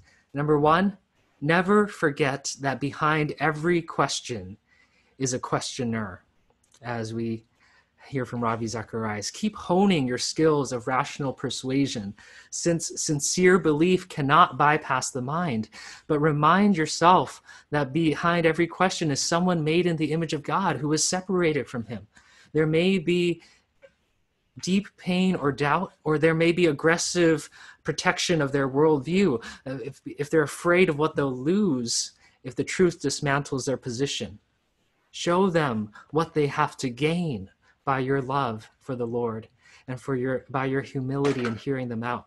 Number two, prioritize your church family. You do lift others around you. I've seen that. And I know that it's been hard at times for you to keep up relationships at church since you live far away and you've been involved in many extracurriculars like the Boy Scouts, tutoring at Kumon, marching band, etc. But as you grow in Christ, the church family, I truly believe, has yet to see you grow into your own as a big brother to those who are younger than you within the church, and that will be exciting.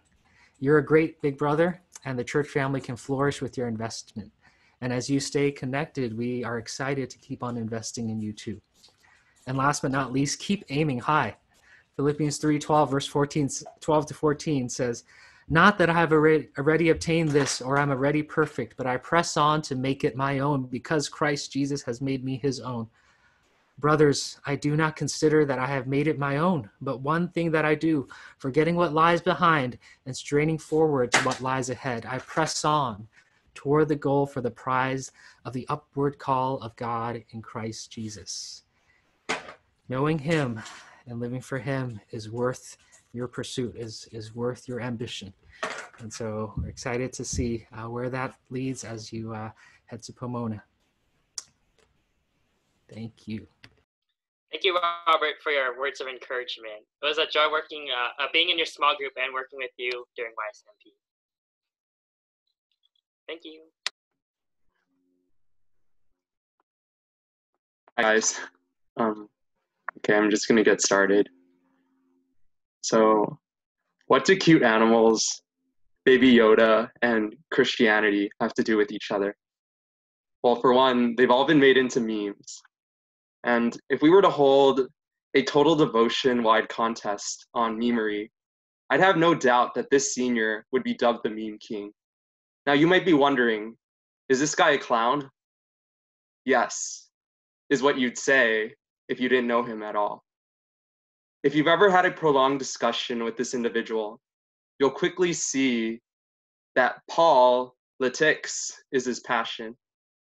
Yet you'd be well advised to admire his shoe fashion, with the staple being low-cut socks and boat shoes. If my hints have flown over your head like his basketball shot, well, I apologize. Paul, it's been my pleasure getting to know you through your years in TD. One of my favorite memories with you includes our prolonged discussions on basketball. You never fail to amaze me with your hot takes on the NBA, with your NBA trade finder theories, and your adamant hope in the sinking ship that is the New York Knicks. You showed me your ability to thoroughly analyze circumstances. And at the same time, you've wowed me with your loyalty for the underdog. I would be remiss, however, to forget our countless conversations on government and economics. In my 22 years of life, I've never met anyone that has been quite as invested as you have been in the area of politics. And as I was just thinking of a Bible verse to describe you, I was thinking of Jesus's words to Nathanael in John 1, verse 47, where he says, "Behold, an Israelite indeed, in whom there is no deceit." One thing I really admire about you, Paul, is that you are not afraid to share your opinion and your thoughts. You hold your beliefs proudly around you, and I sense this genuineness about you. And I can trust that what you say is what you believe. And I love how behind your assertions lies this depth of reasoning and research. You're very thorough when it comes to subjects that you care about. But more importantly, I see that your care for politics shows really your heart in that you care for people, and that's why you care so much about that.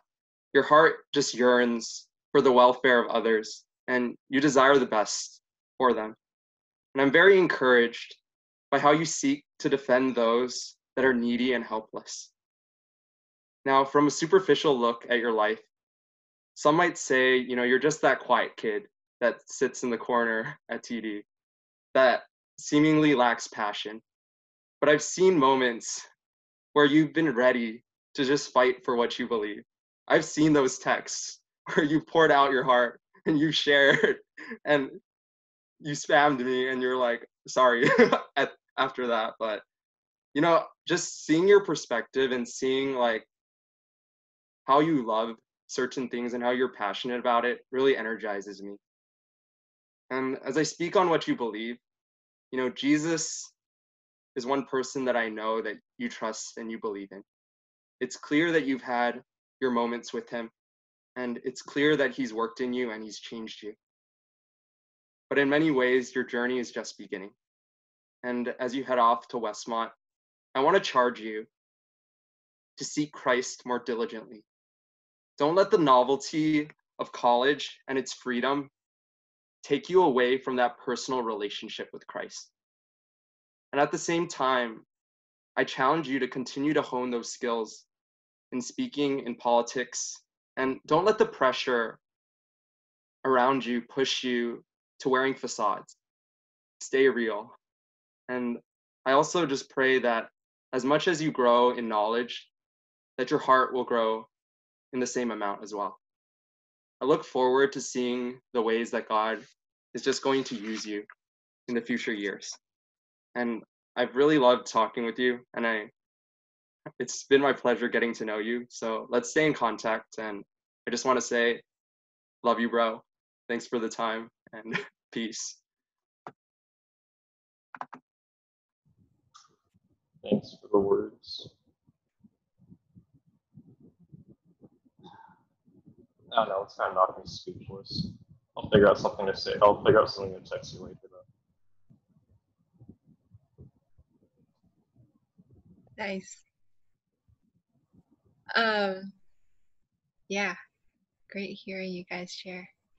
I'm going to share for Jade. I miss you. I always say that. I always say, Jade, I miss you. I don't get to see you that much. But something that I appreciate about you, Jade, is that whenever I ask how you are doing, you'll also ask how I'm doing, which is very rare for a high schooler. I think it's very easy to take certain people for granted, such as those in positions of leadership or authority, and we forget to consider that they're people too, who also need to be cared for, understood, and encouraged. So thank you. And I think one of the hardest but most important things in life is to learn how to see people as people and to love people as people. That is, as individuals with inherent dignity and value. And a big reason why there is so much injustice and suffering in this world is because we've failed to treat the human beings around us as people, whether it's our parents, our peers, teachers, leaders, or just those who think, act, or look differently than we do. But this stems from an even bigger failure.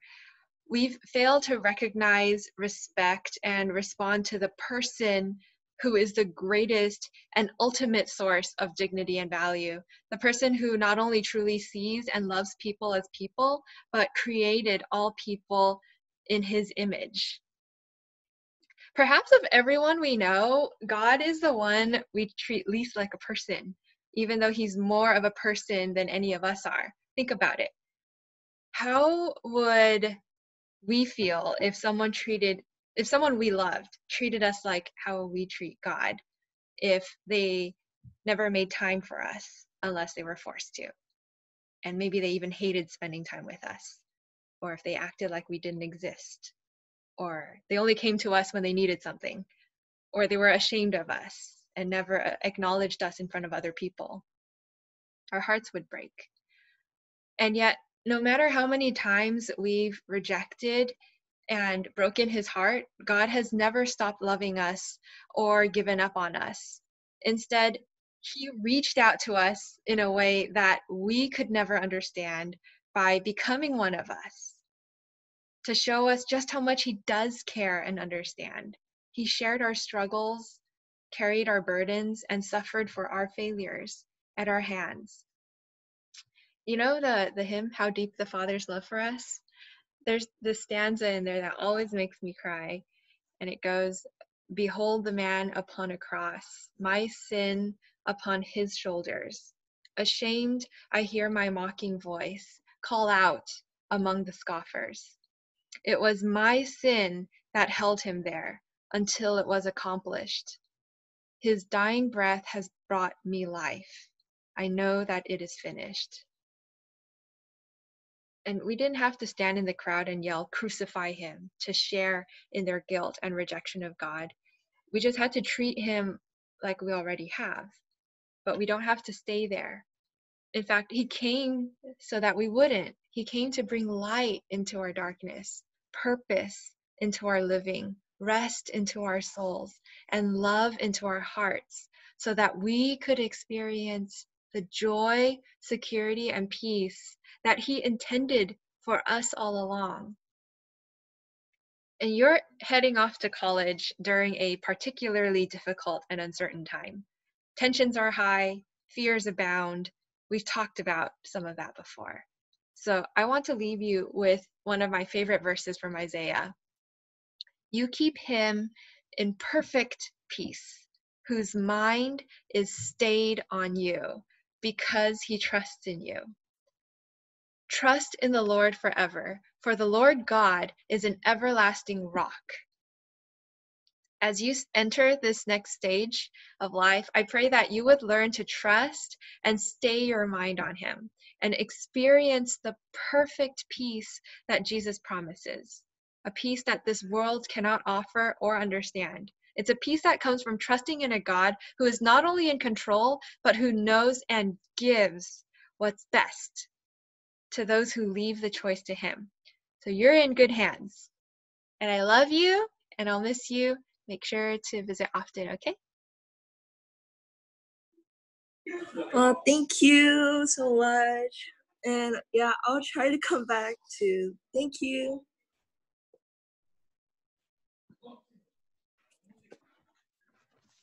Wow. We're going to miss you, seniors.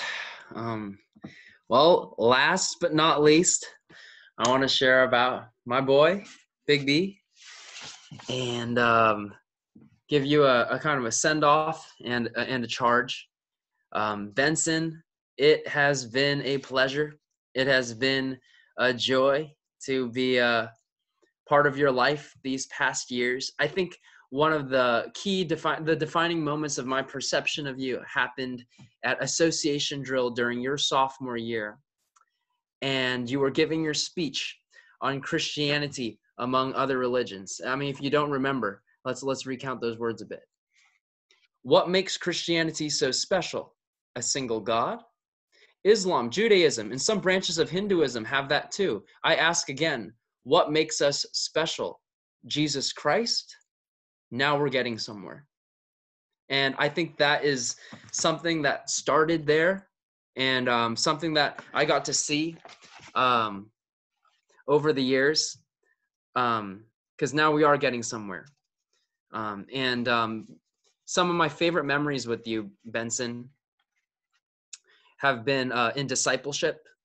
Though short-lived formally with the large group meetings, I really enjoyed our just hanging out with the boys in Calvin's car after getting a good old time. It really was a good old time. And speakers again this last year, your junior year, your honesty in sharing about your struggles was, I felt, courage on display each and every time you shared. And you wouldn't let it get canned. You wouldn't let it become an artificial, rote thing. You would go onto the stage and just open up your heart for a whole audience to see. And that is very difficult. It's very difficult to see that level of vulnerability in a consistent fashion. And yet you were somehow able to do that. I really appreciate, Benson, your sincerity and your earnestness, your courage to share about things that are so hard to share about, but things that are such real struggles. Another memory, the Benson retreat, the BR, if you know, you know. Another one, thank you, Benson, for actually coming on time to worship practices. I think you are the only one. How many times have I gone down to the basement with my guitar, frazzled, trying to think of making sure we have the PowerPoint for the worship, and you're already there with your bass, plugging in the stuff for the sound system. Thank you so much for being willing to serve us in that way, and for really displaying a humble attitude. As you go to the Marines, I want to share with you a charge from the scriptures, from Ephesians 6, 10, starting at verse 10. Finally, be strong in the Lord and in his mighty power. Put on the full armor of God so that you can take your stand against the devil's schemes. For our struggle is not against flesh and blood, but against the rulers, against the authorities, against the powers of this dark world, and against the spiritual forces of evil in the heavenly realms. Therefore, put on the full armor of God, so that when the day of evil comes, you may be able to stand your ground, and after you have done everything, to stand. Stand firm then, with the belt of truth buckled around your waist, with the breastplate of righteousness in place, and with your feet fitted with the readiness that comes from the gospel of peace. This is a familiar passage, but I just want to remind you, this joining the Marines, partaking in this military endeavor is really a metaphor, a symbol for what's going on in this world for each one of us. We're all in a battle. We all have to choose sides. Christ says he is the way, the truth, and the life, and that those who are on his side listen to him. Jesus Christ, now we're getting somewhere. And I hope you will always find that to be the case, Benson, a return to Jesus Christ. They say that meekness is not weakness, but it is strength under control. Blessed are the meek. I hope that you will, through your time at the Marines, forge a community and learn and explore and understand more of Christ's fierce but constant, fighting but tender love. And I hope you come back and that we could catch up, particularly at our favorite tea place, Tea for You. And if you, I'll buy you a drink, so long as it's mulberry milk tea.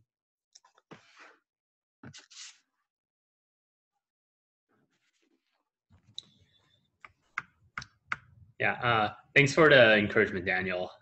Really in charge. I really appreciate it, and definitely enjoyed all those times we had. We'll miss you guys when I go.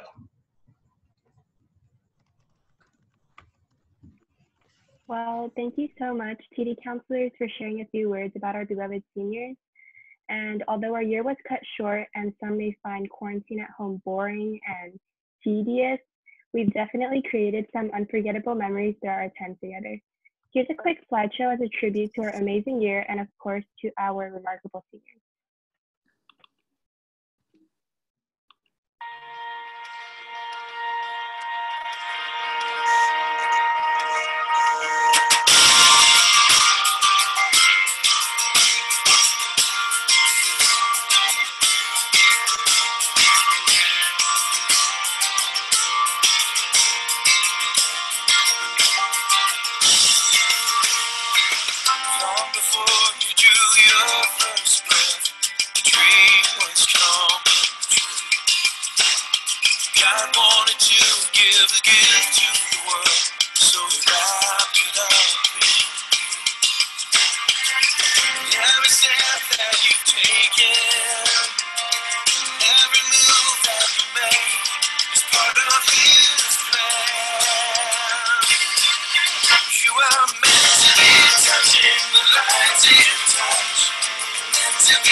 Every fail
Turn out the lights and let your eyes catch that glow.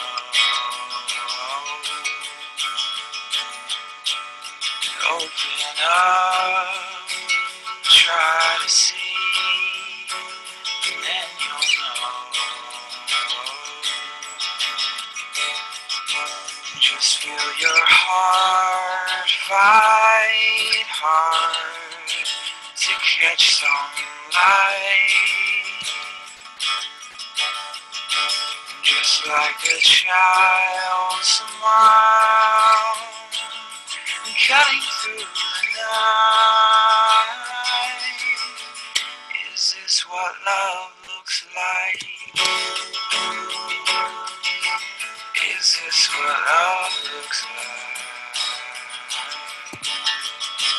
Is this what love looks like? Is this what love looks like?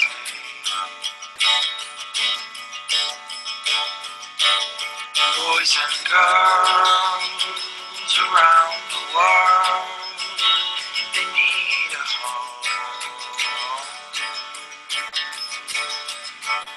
And it's our job to make sure they're not alone. Feel your heart fight hard to catch some light, just like a child smile, cutting through the night.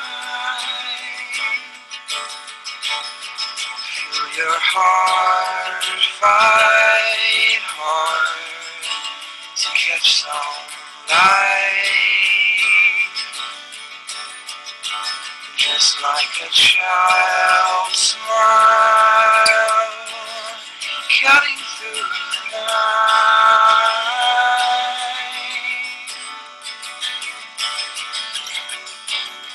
Is this what love looks like?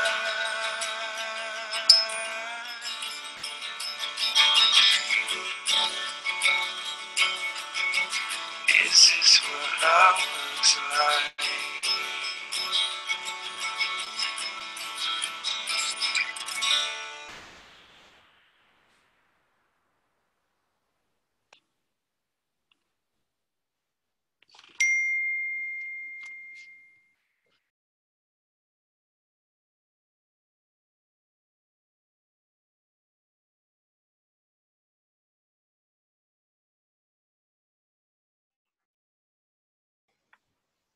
Thank you, Jonathan and Kathy, for showing us the brighter side of life at Total Devotion. Now that we have gotten the insider scoop on this sparkling year, Daniel will lead us in a toast with, you guessed it, apple cider. Let us commemorate the year 2020 happily. The floor is yours, Daniel. Wow. Your puns are just off the charts, guys. And Jonathan Jang, thank you so much for making that incredible slideshow for us to remember some of the blessings that we've been given this year through TD. What an inspiring glance at how that all came down together. And your music and the way you sequence the photos, just so spot on. Thank you so much, Jonathan, for putting the work and the effort to do that for us. Before we do the toast, I'm going to actually turn it over to my dad so that he could announce who the winners are of this night-long competition. All right. That was amazing. All right. Let's give it up for Jonathan, please. What a great recap. My eyes were smiling. My mouth was smiling. My heart was smiling. Just seeing what we've been able to do together and accomplish together as well. Awesome, guys. Awesome, Jonathan. All right. Before we go and celebrate with, I'm ready. He didn't have to go too far to deliver this to me, though. Let me go ahead and announce the winners. Let's go from lowest to highest. Tied with 9 points in a four-way tie for 6th place. Drum roll, please. Brrr. Benson, Stefan, Anabell, and Rebecca. Congratulations. We will be getting you your gift certificates in your email. But then there are 2 that are tied for 4th place. Bum, bum, bum, bum, bum. And the 2 are Caleb and Bella. All right, great job. And Bella wasn't even here the whole time. She's just a sharp cookie, that's all. Well, guess who's in 3rd place? Can we hear it? John? John, you're in 3rd place, buddy. Congratulations. Yes, I did it. Baby. All what, right. So yeah, John. Woo! Let's all right. go. In 2nd place for 35 big ones, Gaby. Oh, hold on a second. I said 6th place and 4th place, but we forgot a 5th place. You know who's in 5th place? Liana. Liana, great job. And then we have a tie for 1st place. You forgot 2nd place. I know, but I think that's because we have 2 for 1st place. So 2 for 1st means the 1st and 2nd. So here we go. The winners both begin with the letter C. They both, I think, go to the same school. It is none other than Cassie and Christina. We will take first and second, and we will combine them and split them up between you two. Congratulations, congratulations. And I'm going to head downstairs to the party room. But congratulations, everybody. Thanks for playing.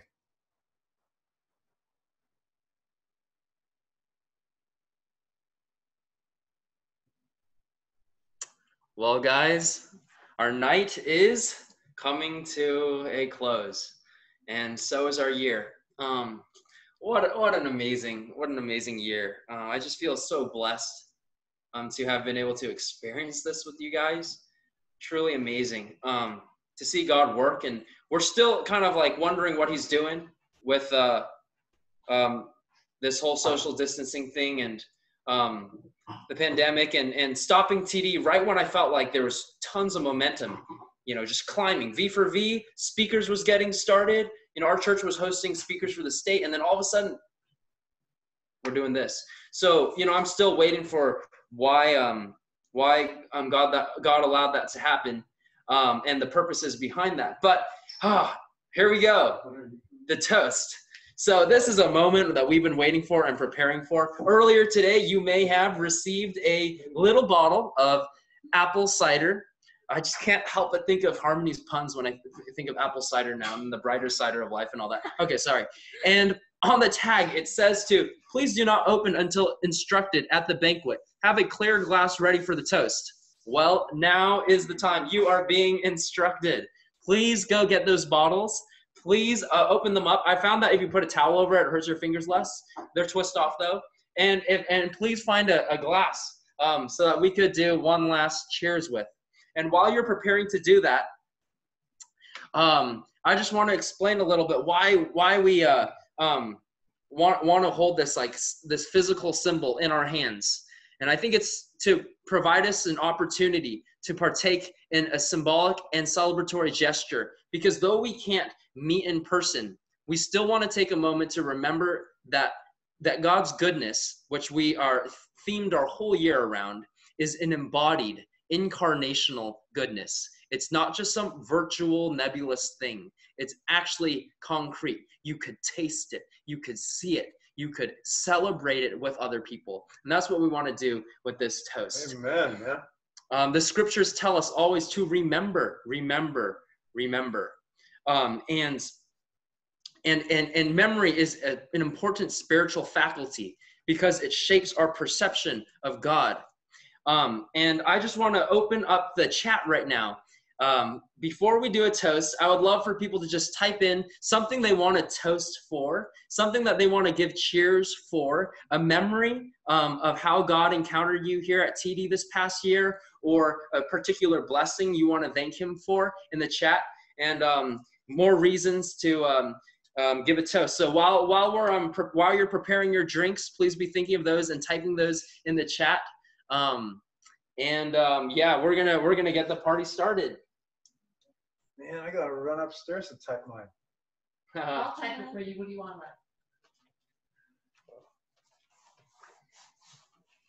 What do you want to say?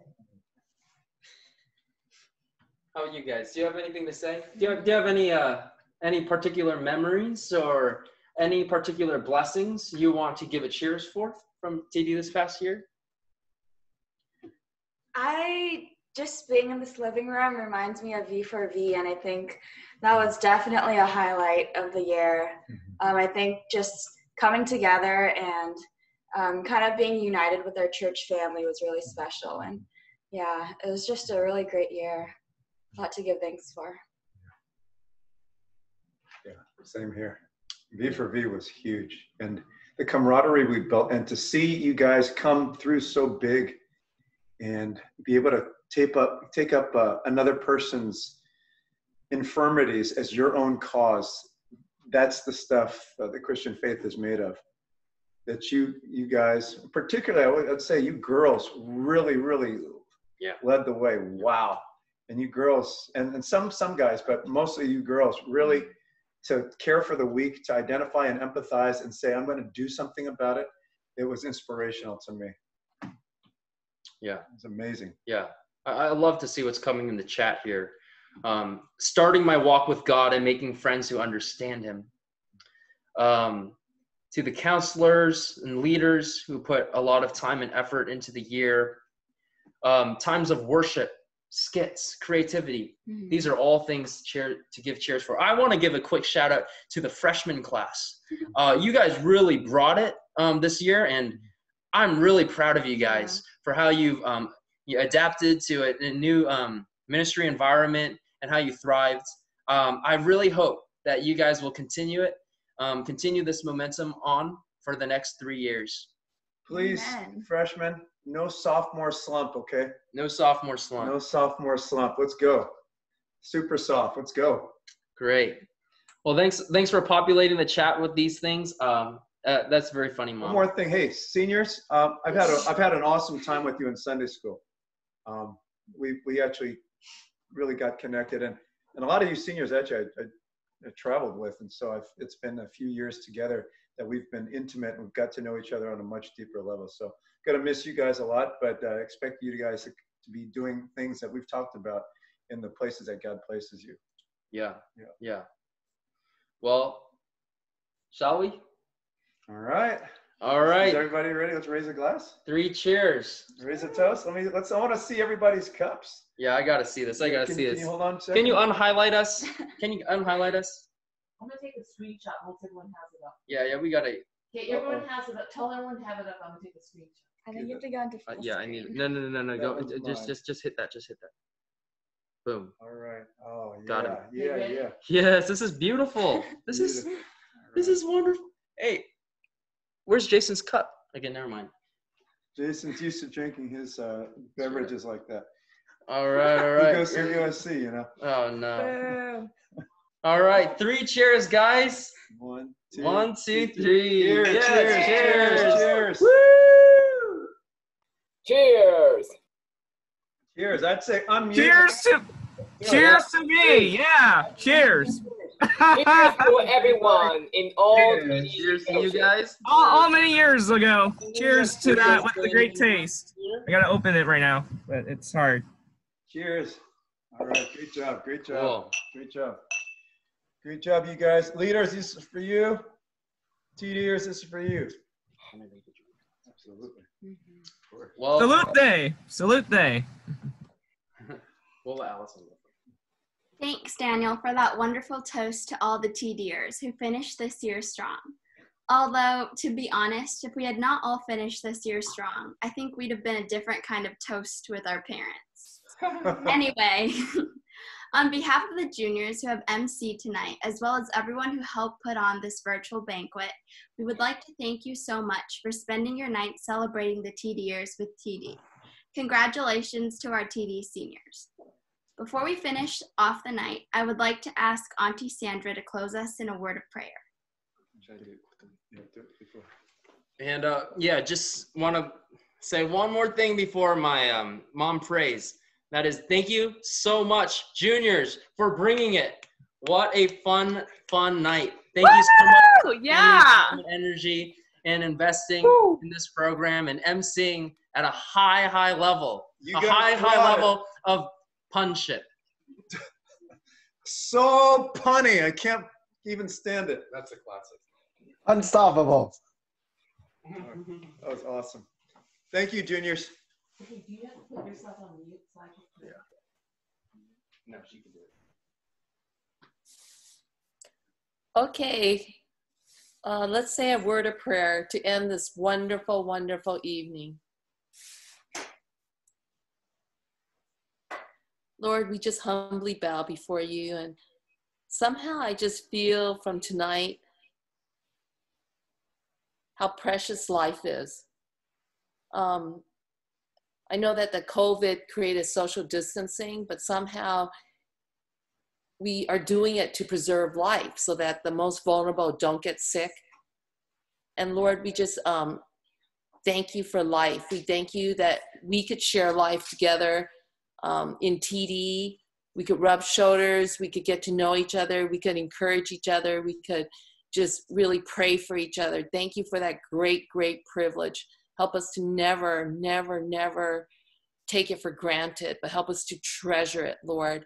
I thank you for every single person that's listening to this prayer right now. Thank you so much for their life. I just pray that they would sense your love even tonight and more as the days come by. And I just thank you for the privilege I had to call them my friends and to get to know them and to know their families and to know about their faith in God, in you, Lord, that has encouraged me so greatly. We do pray for our seniors that are here, Stefan, Paul, Benson, Anabell, Jade, and the ones that can't make it, like Abby and Emily and Timothy and Alycia. Lord, we just pray that they might leave TD, but we know that their roots are strong, that we just pray that wherever they go, they're just going to continue to shine for you and follow you closely, Lord, and be able to be a witness for you, Lord, of how much you love them. And just thank you, Lord. We thank you for all the people who put so much time into this evening, and we just pray that we could continue to finish the race strong, Lord, for you. And we pray this in Jesus' name. Amen. Hey guys, before we go, I don't know if you can see me, but we want to say, Sandra and I want to say a big thank you to the parents for having the interest to come tonight, for your support, for the way that you have given us your trust. And, you know, we're parents of 5. We know what it's like to entrust our kids to someone else's care and hands. And so, parents, thank you for that, because that's a big entrustment. You know, we're not their parents, and we're not, you know, the babysitting service. You know that. So we want to do much more than that, but we know it starts with you, and you're the head of your families. And so, TDers, honoring your father and mother is the first commandment with a promise. Make sure you do that and learn how to do that. As I was saying earlier, some of the gaps in your relationship with your parents, as your relationship with your parents goes, so goes your future. Parents, you also need to make time and effort into to bridge that gap as well. Work it, okay? Because if you allow it to stay that way and let them do what it's not going to go good for them, okay? And we're not their parents. So we want to see you guys work it and get closer and closer and fight together for your relationship. But we do know how important it is to have help and to have support. And so that's what we want to do. And anytime, I just want to assure you, anyone who will be on the TD team that is working with your kids, they're not going to be on this team unless they've conformed to certain things and have agreed to certain things, and unless they really have a heart and a desire to love it and do their best. We're not going to be perfect, neither are they, but Sandra and I are going to continue to, as you can already see from everybody, we've got an amazing team, we've got an outstanding team, but we're still growing, we're still getting better. So thank you for that, and we look forward to a future with the rest of your kids as they may be coming up to TD, and if you know, we have the blessing to do so, we look forward to it. So thank you so much for your investment and time into your kids, but also into allowing us to do what we do as well. Hey. All right. God bless you all.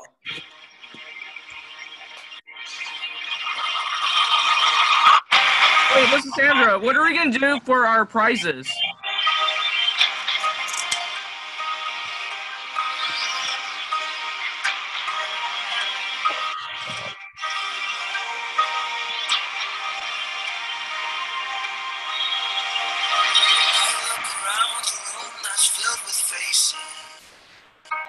Every tear a window to the soul, like silent unsung symphonies, the wild